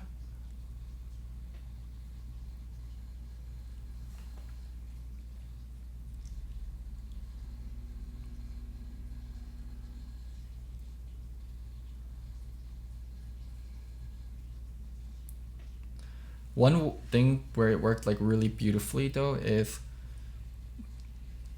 even with Camille Gragas, FPX sort of expected them to be playing towards bot side, so that at least was jungling away from top.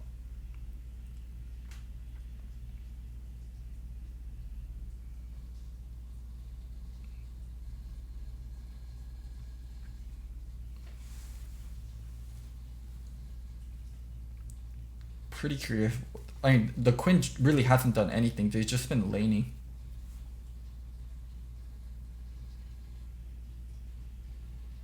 There hasn't been like a real good usage of the Quinn.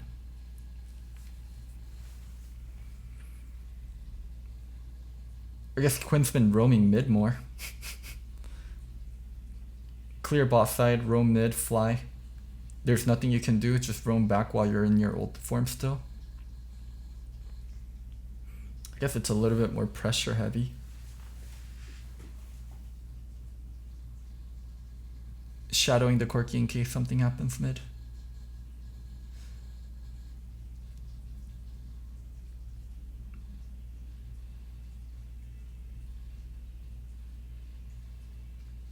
Oh, Camille versus GP, especially when the Camille's ahead, so brutal. FPX playing for their second Ocean Drake.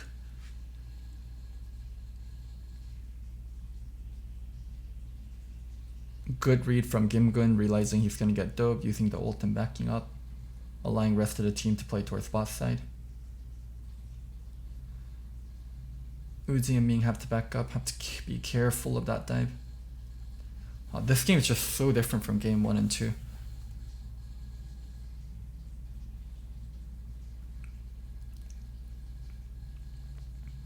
FPX isn't really building pressure towards mid and jungle, which I thought they'd be doing. And RNG playing very heavily the top side.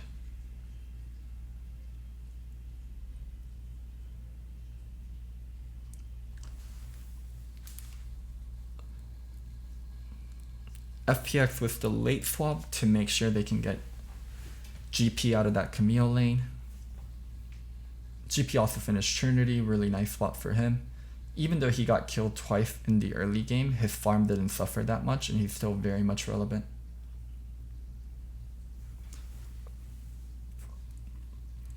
Herald's gonna be the next big thing. There we go.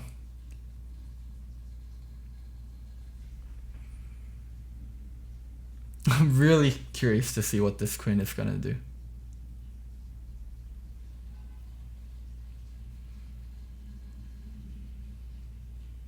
But she honestly hasn't done much. She's been roaming mid to provide pressure and then getting back to bot lane in time.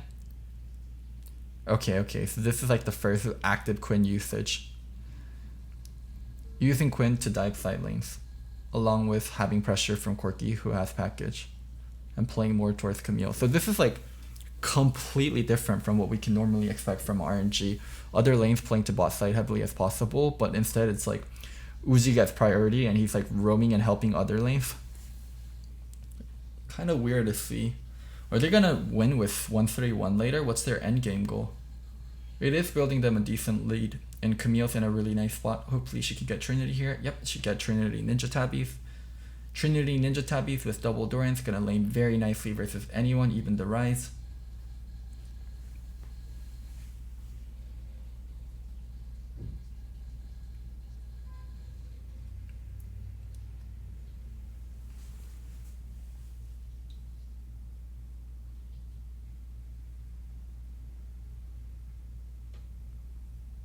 Yep, Quinn helping with the Camille.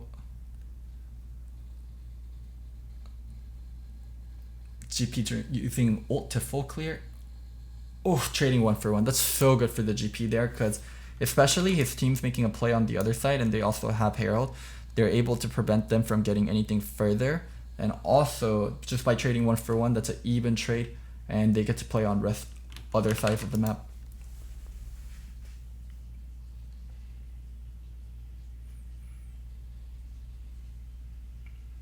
There's going to come a point where Camille can't just solo GP anymore. GP's not... The gap between Camille and GP is closing. It's not getting further behind. So eventually, rest of FPX is going to be able to overpower them in the 4v4. And Camille versus GP isn't going to be big enough a problem for the GP side.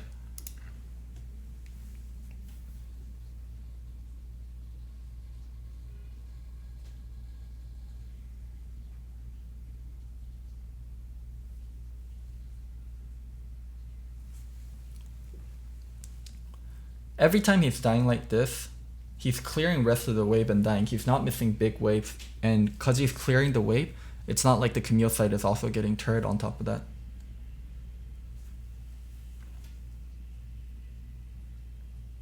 Yeah, this Quinn pick feels just troll. They had to snowball the game so hard off of the Camille, but Gimgun did such a good job of making sure he's always clearing waves. Even where he's dying, it's not like the worst death in the world.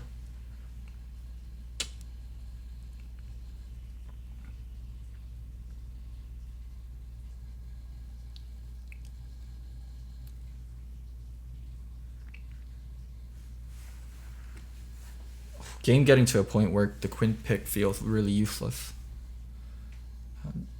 I mean, she's constantly doing this play where she's trying to shadow the Camille. FPX doing a good job of reading it, backing off where they need to.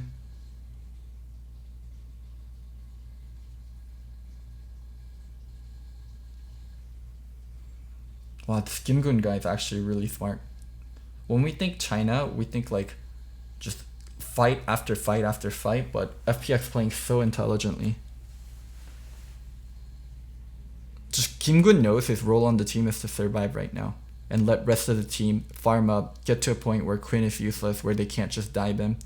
I love what he's going, stopwatch and this 1,200 gold, what's it called? Jarm Fist, building tanky as possible, making sure he's not diveable.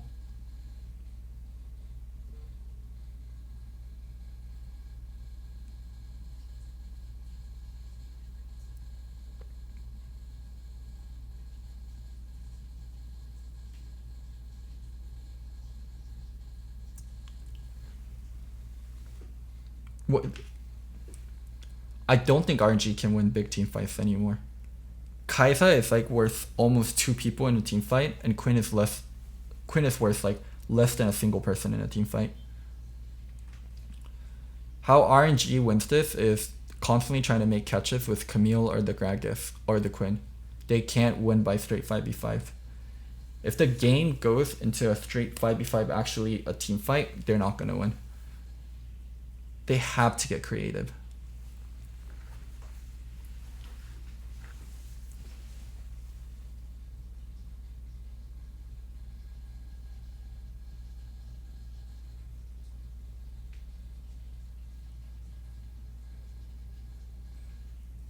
Look at the GP. He's never going beyond his turret.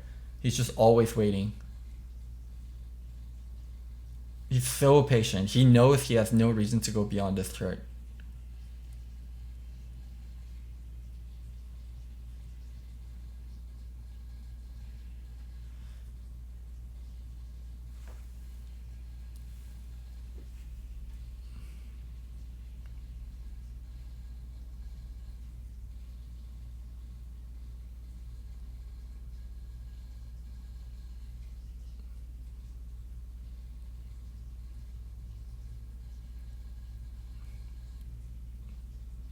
Yeah, I mean, he can freeze if he wants to, especially because his role right now is just to hold. And then now they feel like Ryze is strong enough where he can match the Camille. So FPX finally feels like they can send Ryze to match the Camille. And Camille has Ninja Tabby, Ryze has 4 items now. He also has Righteous Glory, which gives him armor. They can start winning side lanes. They don't have to play as defensive. They got to the point in the game where they can actually feel like they're winning all parts of the map. They win team fights, they win side lanes. Just about not getting picked and actually getting a good team fight now for FPX.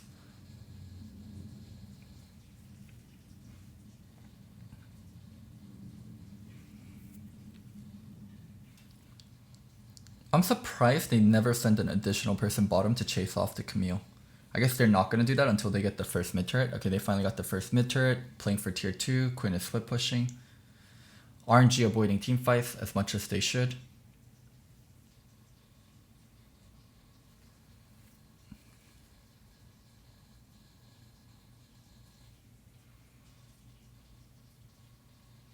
Ooh, the sneaky Baron. They know it, but I think they know a little bit too late.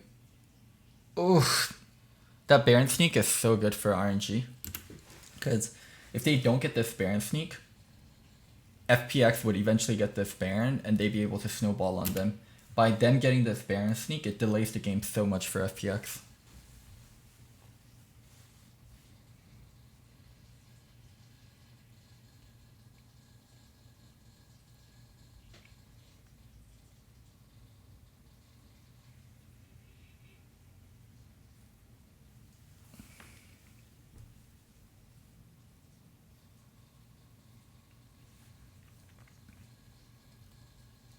They just have to wait till... Oh! I was gonna say they just have to wait till next Baron, but they went ahead and played aggressive on Ming. I don't think RNG was gonna get multiple turrets. If they stay spread out, I doubt RNG would get multiple turrets. I'm surprised that FPX wanted to kind of take the fight there. It's not like RNG has good siege, and especially because they have GP, they could have kept holding on the tier 2s. Instead, they try to get the fight started on the Nautilus and Quinn side.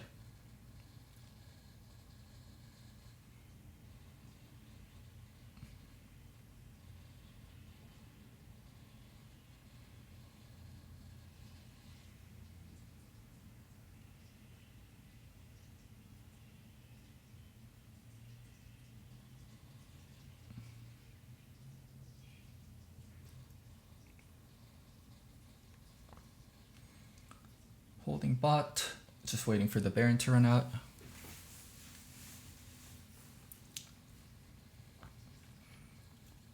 I don't think the game's ever going to come to a state where RNG are stronger as a 5-man unit, but them getting Baron and them having control over the game for the last 2 minutes definitely helped regarding at least getting closer to that state. There's just no way the Quinn ever becomes more useful than the Kai'Sa. One thing that Quinn has over the Kai'Sa is ability to pick people. So their victory is going to come from Quinn picking someone and then forcing a 4v5.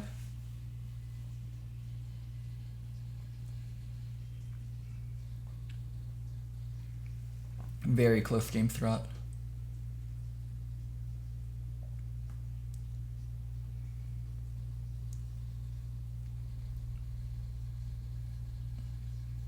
Even though it looks like RNG has so much control, if they lose a single team fight and FPX gets tempo back, game turns so much. They're being very good about spreading the map.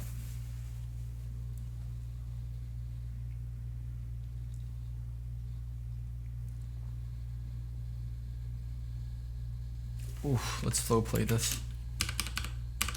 How did Gragas end up getting that? FPX starting dragon. Oh, they try to rush it. They could have used this dragon as a tool to turn. Like Alistar can look for flanks. But they felt like they wanted to rush this.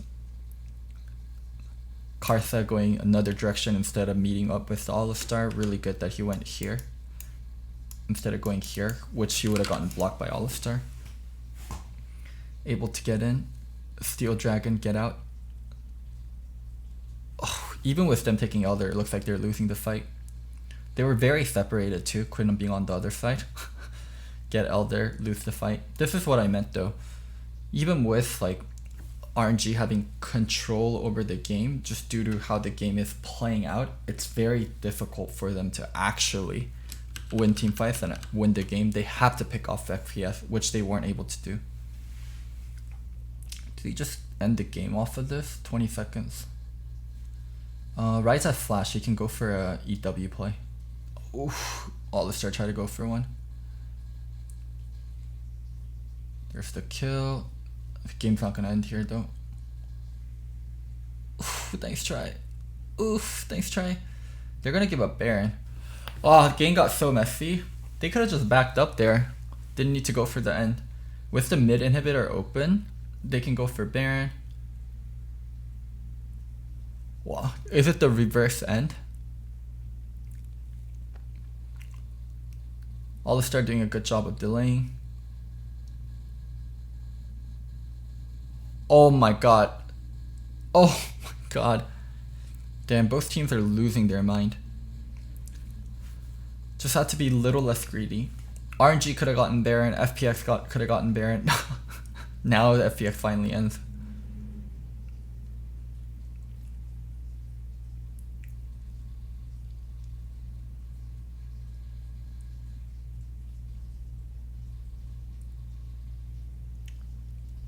Welp. What a game. Kind of a sporadic ending to what was a very like controlled game from FPX. They were so patient about GP not getting picked and constantly scaling, and then they just lost their minds after the Elder Dragon fight, and the game became messy and it flip-flopped back and forth like crazy. Well, on to the next one, boys. Alright, we got game 4. As you guys can see, the Kai'Sa priority continues. This time, RNG has Kai'Sa. Let's see what the supporting cast is going to be. It's been a lot of Alistar, a lot of Gragas, a lot of Nautilus. I think we're going to see very similar. But one thing to note is Kench and Morg are both out, so Kai'Sa can't get peel, so she kind of needs other threats on the team and other kind of utility.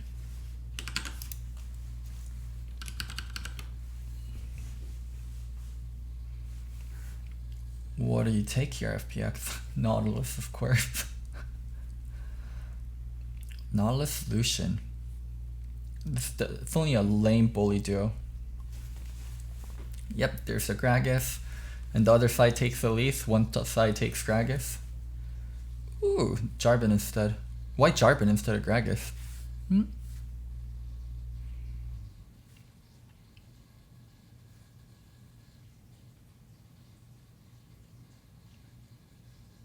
Ooh, Gragas support, that's why.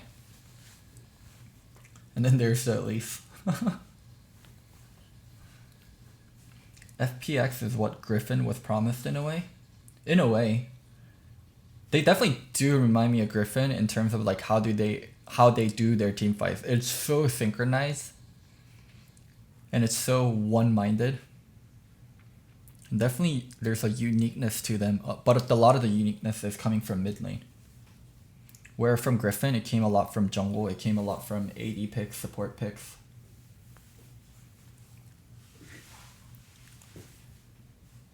Mordekaiser. Jesus. Oh yeah, Doinby pulled a pants span every game this series. He did. Mordekaiser. Oh my goodness. Aatrox into Mordekaiser. Interesting. Not Vayne, not a hard counter, especially with how isolated top lane has been. I think as the Mord player, you'd be so happy to lane against a melee champion instead of them forcing like a range champion on you. Kiana also. FPX. FPX and RNG have kind of drafted a comp where every champion is a threat, but way more so for FPX. The Elise, the Mordekaiser, the Kiana, all these the Lucian, all these champions can take over a team fight on their own, and they pose huge threats to Kai'Sa.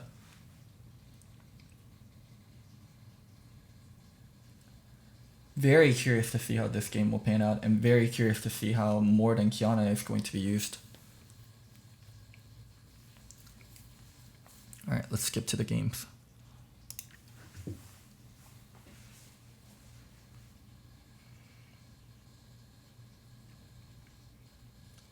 Both junglers starting bot side this time and jungling towards top lane. Expect early action around level 3 top side. Or a level 2 gank bot lane. Oh my god. Wow, this is one of the most common... It used to be one of the most common ganks. Level 2. And then you straight gank as Jarvan. But people have gotten kind of immune to it because people do it so often. The meta just goes around and around. Where that used to be such a normal pad thing, now people are kind of like... Yeah, they see it on a ward and it's still happening. Gragas landing just a normal E. These guys not accounting for it at all. Nautilus didn't flash until later. Got hit by the Jarvan EQ first. Oof. Not a great start at all. Jarvan went and checked blue because he thought Elise was starting top side. Luckily, Elise started bot side, so she's not going to get her blue stolen. Really bad start though. Kai'Sa being able to get first blood. Get a really nice buy.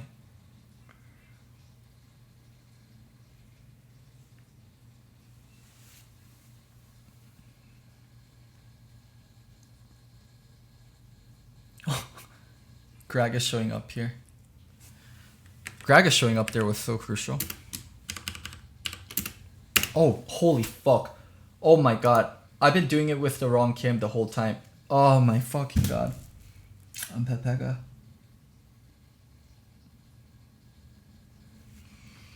I think I'm just gonna go on. Oh.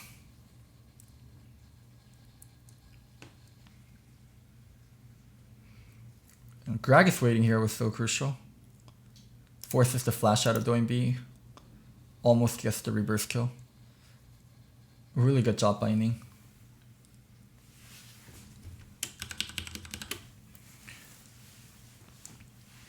And yeah, as you can see, like Mordekaiser just dominates any other melee champ.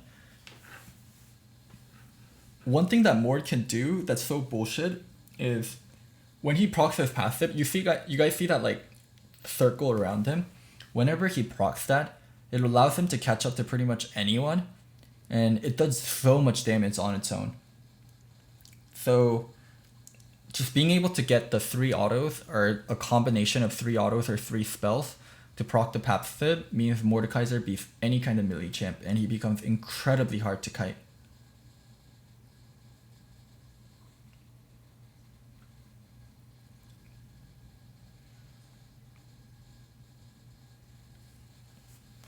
Oh, yeah, just look at that damage whenever he lands it. It's so broken.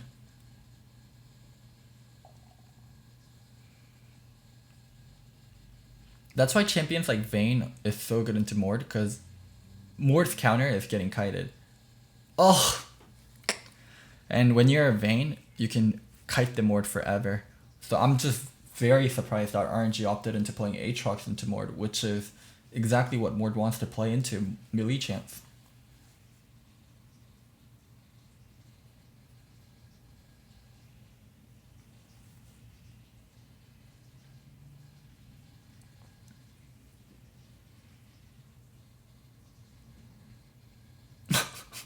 I don't know why Karthus shot his Q that way. That was just so weird.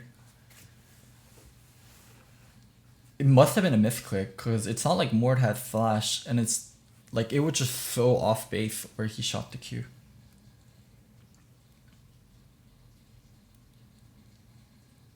As a melee champion, it's just incredibly hard to walk up to Mordekaiser, not just because of his Q, because he can EU on top of it. Bot lane stabilized for FPX, even with the first blood.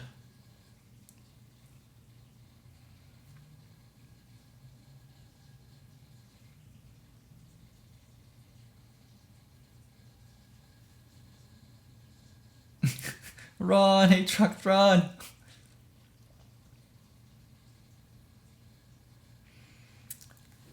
Proxying the wave is one of the strongest plays you can do in competitive, especially when you have multiple people. But at least so that proxy wave is not going to happen. Oof, just getting one shot there. Able to kill the Aatrox. Mord with the passive up, still has shield. Oof, actually he used shield early in the fight, so he doesn't have shield. So this bar Mord is building up, he can turn it into a shield. He either didn't use it or it was on cooldown. I'm gonna guess it was on cooldown. But yeah, Aatrox lost so much wave there because they were proxying the wave and fought. Even though it came out a decent trade for RNG, just Aatrox not getting XP, missing that entire wave over there is so tragic for them. Because this Mortis wants to get ahead on the Aatrox and keep snowballing his lead.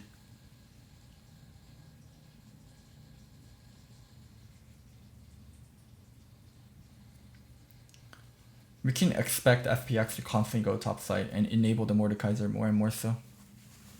Mord is one of the best champions to snowball. Because he's a great split pusher, but not only that, in teamfights he will always be relevant due to his ultimate. One problem a lot of split pushers have is being relevant in teamfight, but Mordekaiser doesn't suffer from that problem.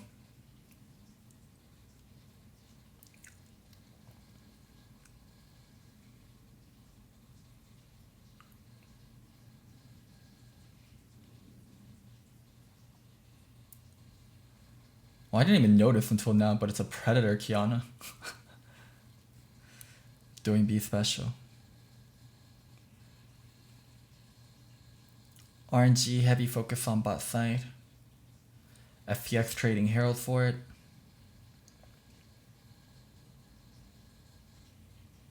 And also trading the top side.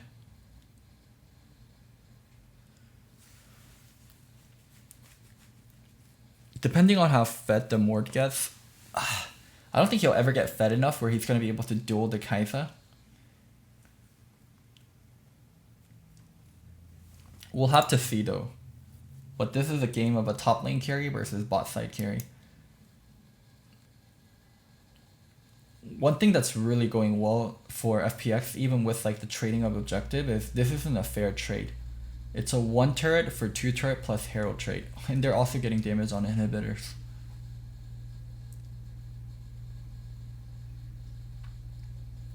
And this game, for the Kai'Sa, there isn't any peel from RNG side, and FPX has so much threats, they also have a Nautilus. It's not an easy game for Kai'Sa to carry. The deck is kind of stacked against RNG. It's not like Lucian's out of the game. Aatrox is out of the game though. He can't be in a side lane versus Mord, so he's really fucking useless. I think RNG is just gonna wait until they have crucial items on Kai'Sa and look for a team fight they can potentially win. FPX constantly wants to spread the map thinly, and abuse the fact they have a Kiana, abuse the fact they have a Fed Mord. Oh, let's see this. Starting with a catch on me. Flash hook. Stopwatch.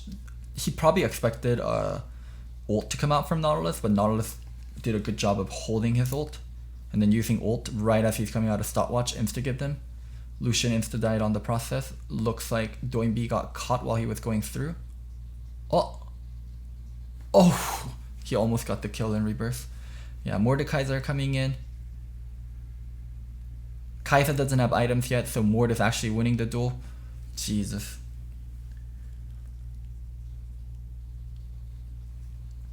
Wow, the Mord might be ahead enough where he might be able to control the Kai'Sa the entire game. But once Kai'Sa gets enough item, even Mord can't really do much.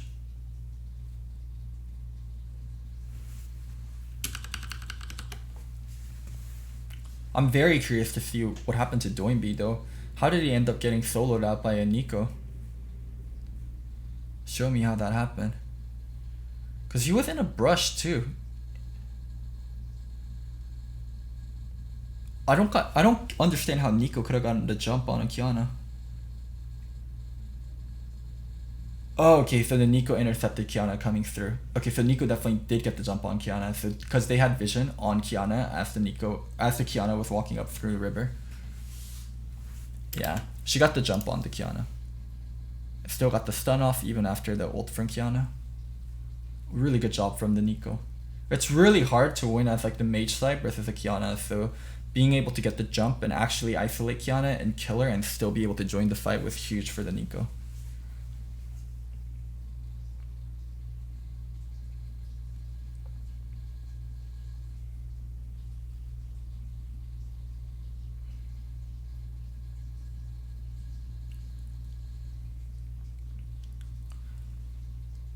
Kai'Thel at 2 items, but Moon A not finished. That's her big spike. Moon A plus level 11, that's what she's waiting for.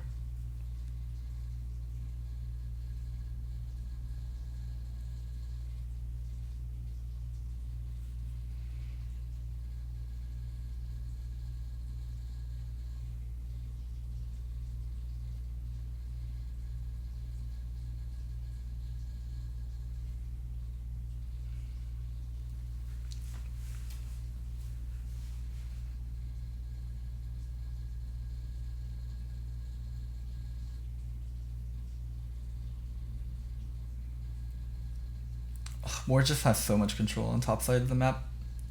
Aatrox is just clearing. On the other hand though, Kiana not having as much control as I thought she would. She's actually getting shoved in. Both teams just happily 1-3-1ing until a big objective comes up or big item breaking points.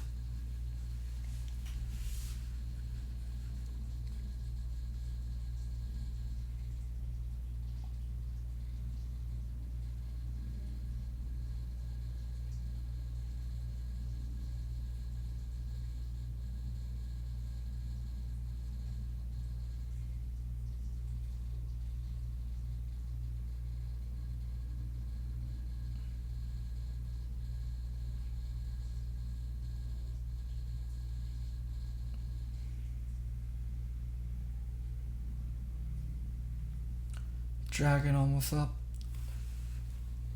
Oh, this is the location for the fight is super important. Let's watch this slowly. This choke point, oh my god, it's such a dangerous choke point to fight through.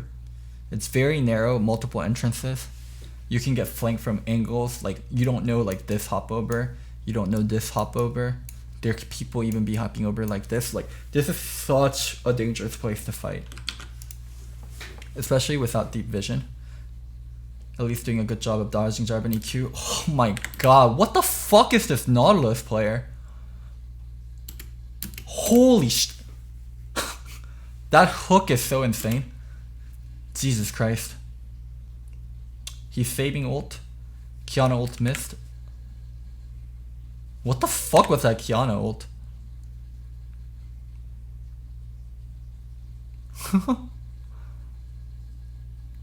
Oh wait.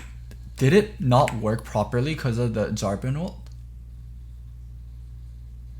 Oh, he wanted to ult this, but Jarvan ult made it get broken. Wow. Holy shit. Oh wow.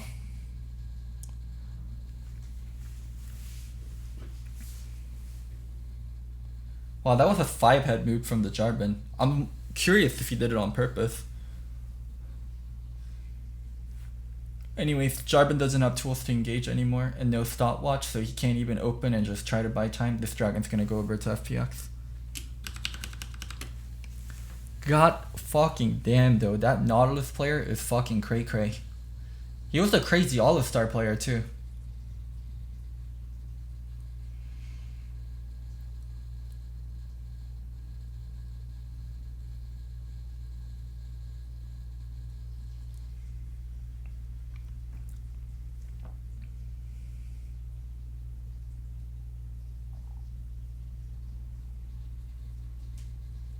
RNG able to get mid turret. I don't think RNG wins team fights. They have the Kai'Sa has to outplay both the Mord and the Kiana. While Nico has to go in and get a really good ult, but like there aren't really good targets for Nico to ult. If the Kai'Sa outplays the Kiana and the Mord though, then RNG just wins. FPL is, or Funplex is very execution based. Like they have to get their execution correct.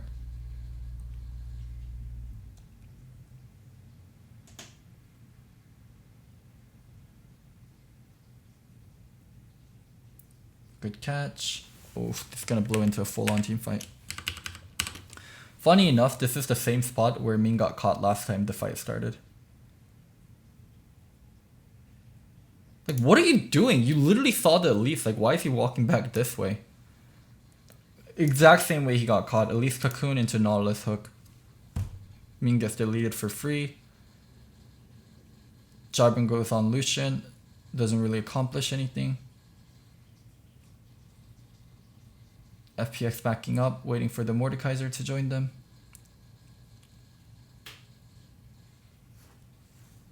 That was such a re-engage, weird re-engage from RNG. After they got killed, go on the Lucian, buying time by ulting the Kai'Sa, and then just run. Doinb rooted and using ult to disengage. This guy got a pretty decent chunk on both, but at least had flash, and it's really hard to catch a Kiana. Mordekaiser joined the fight, but no one here yet. He's waiting for someone to go on there. Leandre Protobelt Mord. Really strong right now.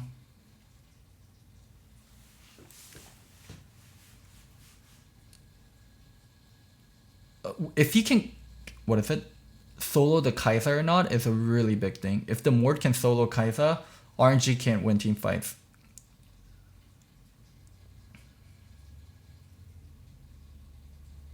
If he can solo the Kai'Sa, then the team fight dynamic changes dramatically.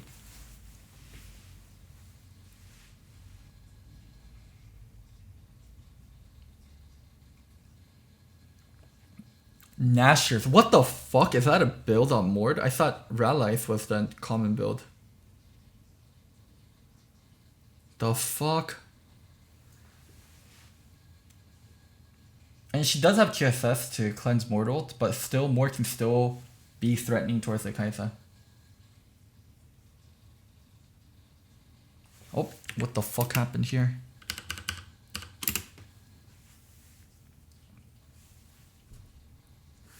Ooh, surprise. Oh my god. Look at that. E-flash, ult, EQ. Kai'Sa showing up.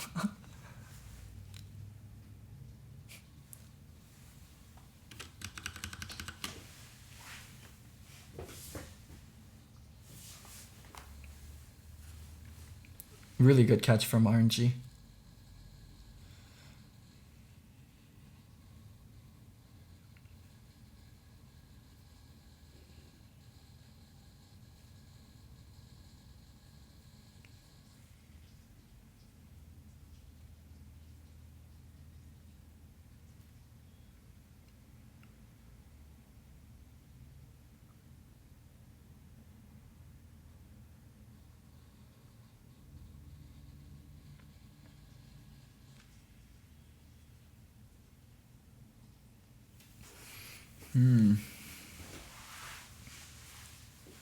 Take the dragon. And then let's go into Baron setup. Utilizing Mord is a little hard here because Nico has Zhonya's and Nico also has Stealth and Kai'Sa has QSS, so maybe the best target for him to isolate is actually champions like Gragas.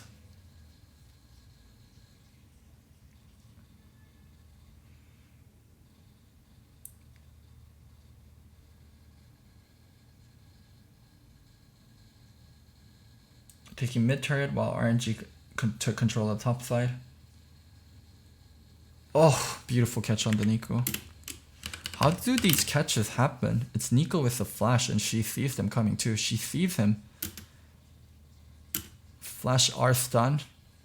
Oh. WQ.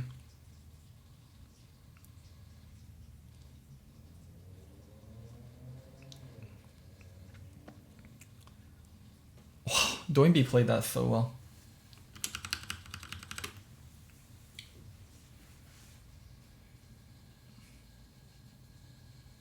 Why didn't Nico flash away instantly? Because she thought she could live through the stealth.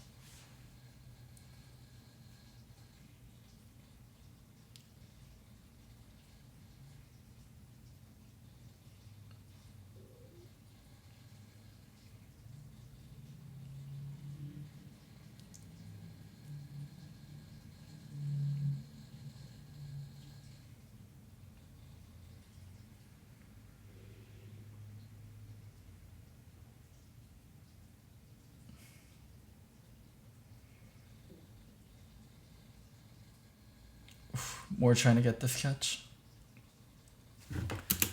Even if they start Baron here, because Mordekaiser has teleport, they can match. This Baron start isn't a counterplay. Yeah. They stopped chasing because Aatrox used ult and just ran away so far.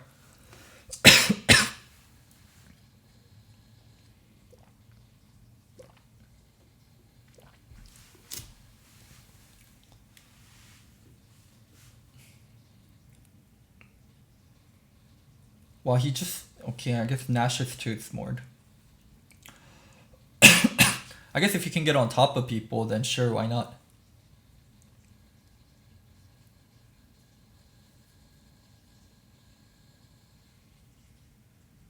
Oh. Crisp, you can't just do that. That shit's not legal.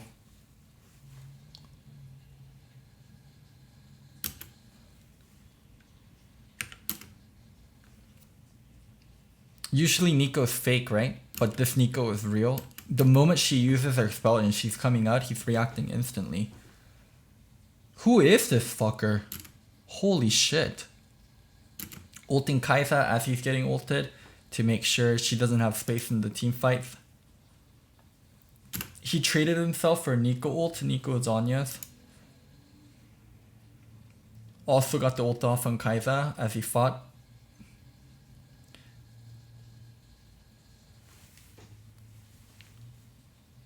Wow, I haven't seen support carry this hard in such a long time. That was Nico being cheeky and the support Nautilus giving her no kind of shot. Like the Nico got a little cute and she got a little risky. And this Nautilus player is like, nope, don't you dare fucking try.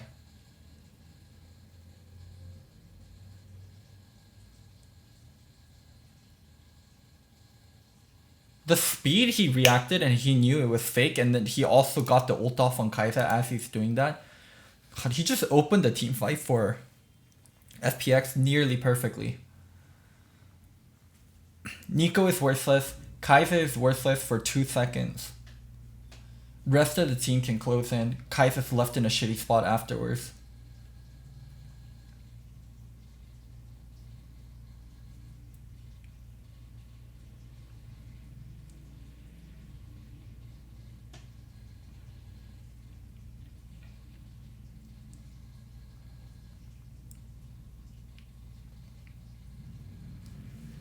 The players I know on FPX are Tian, Gimgun, and Doinbi. These are the players that have been there for a while, but this Crisp guy I never even heard of, and he's the best player of the series.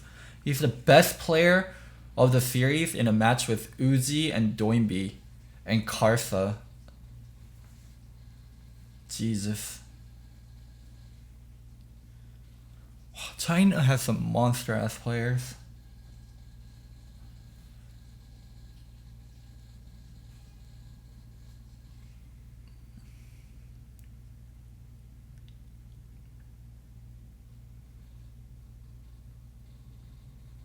This is definitely the best Nautilus play I've seen from a Nautilus ever.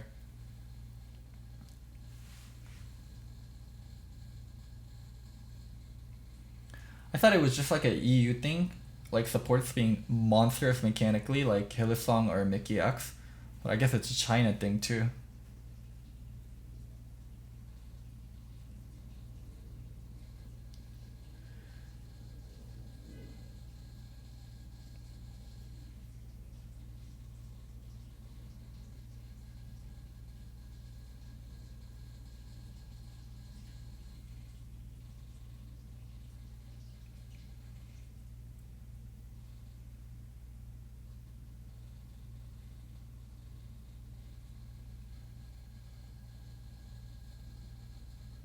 It's just not an NA thing, maybe.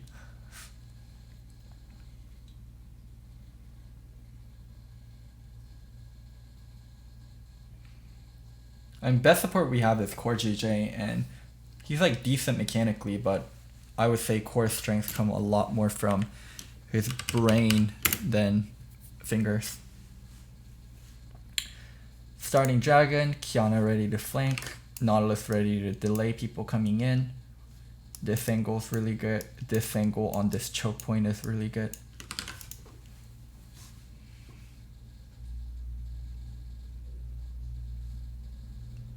Doing B going in, getting damage on me. Oh, they just took the 50-50.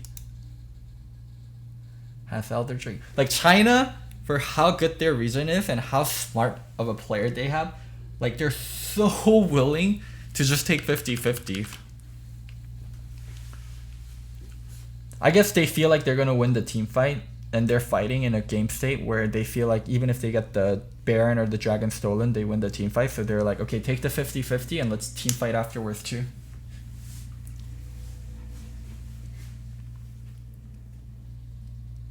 I think that has to be it. They're just so confident in the team fight that the result of the smite is not going to determine the game, but the result of the team fight is, and they know they'll win the team fight no matter what. Or at least they have a good shot at winning the team fight.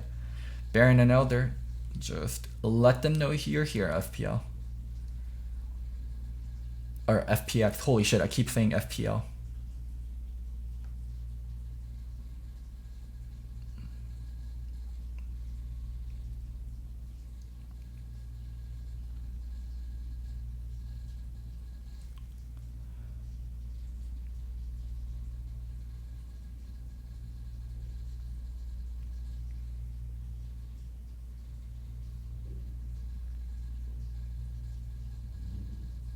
Oof.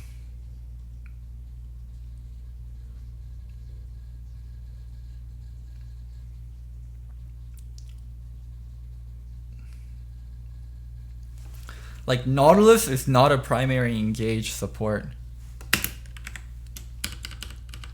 But the way they play it, Nautilus is just so core to everything they do.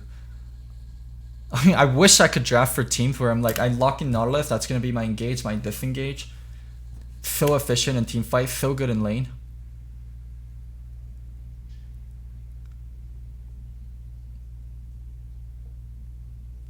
Mordekaiser ulted the Nico. Holy fuck. No, the Mord is the monster in team fights. Just look at the Mord in this team fight. I mean, other people are doing things, but look at the Mord. Ulted the Nico. Chasing after the Nico. Nico flash ulting. Got it for decent ult. Mordekaiser joins the fight. Just crushes everyone.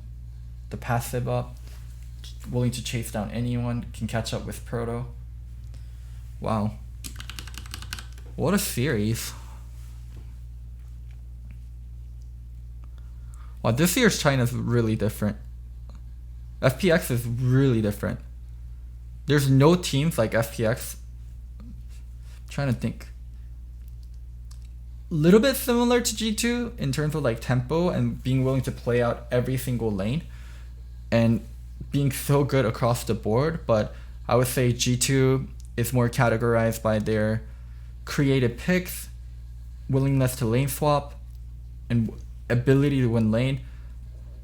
I don't know enough about FPX, but theirs is a little different of a flavor. Very unique picks coming from mid, like incredibly strong support. I guess that does sound similar to G2. I'm excited to go back and watch more of China. I hope you guys enjoy this review of LPL Finals. I usually don't get to do LPL content, but we're going to do a lot more LPL LCK content leading up to Worlds. I want to catch up to the other regions and see what they've been living up to. Aw, don't be about to cry. He won. It's like his first time winning in like 4 or 5 years since playing in LPL. Aw. What's he yelling? Probably yelled, LPL #1. Alright, well, thank you guys so much for watching. Later.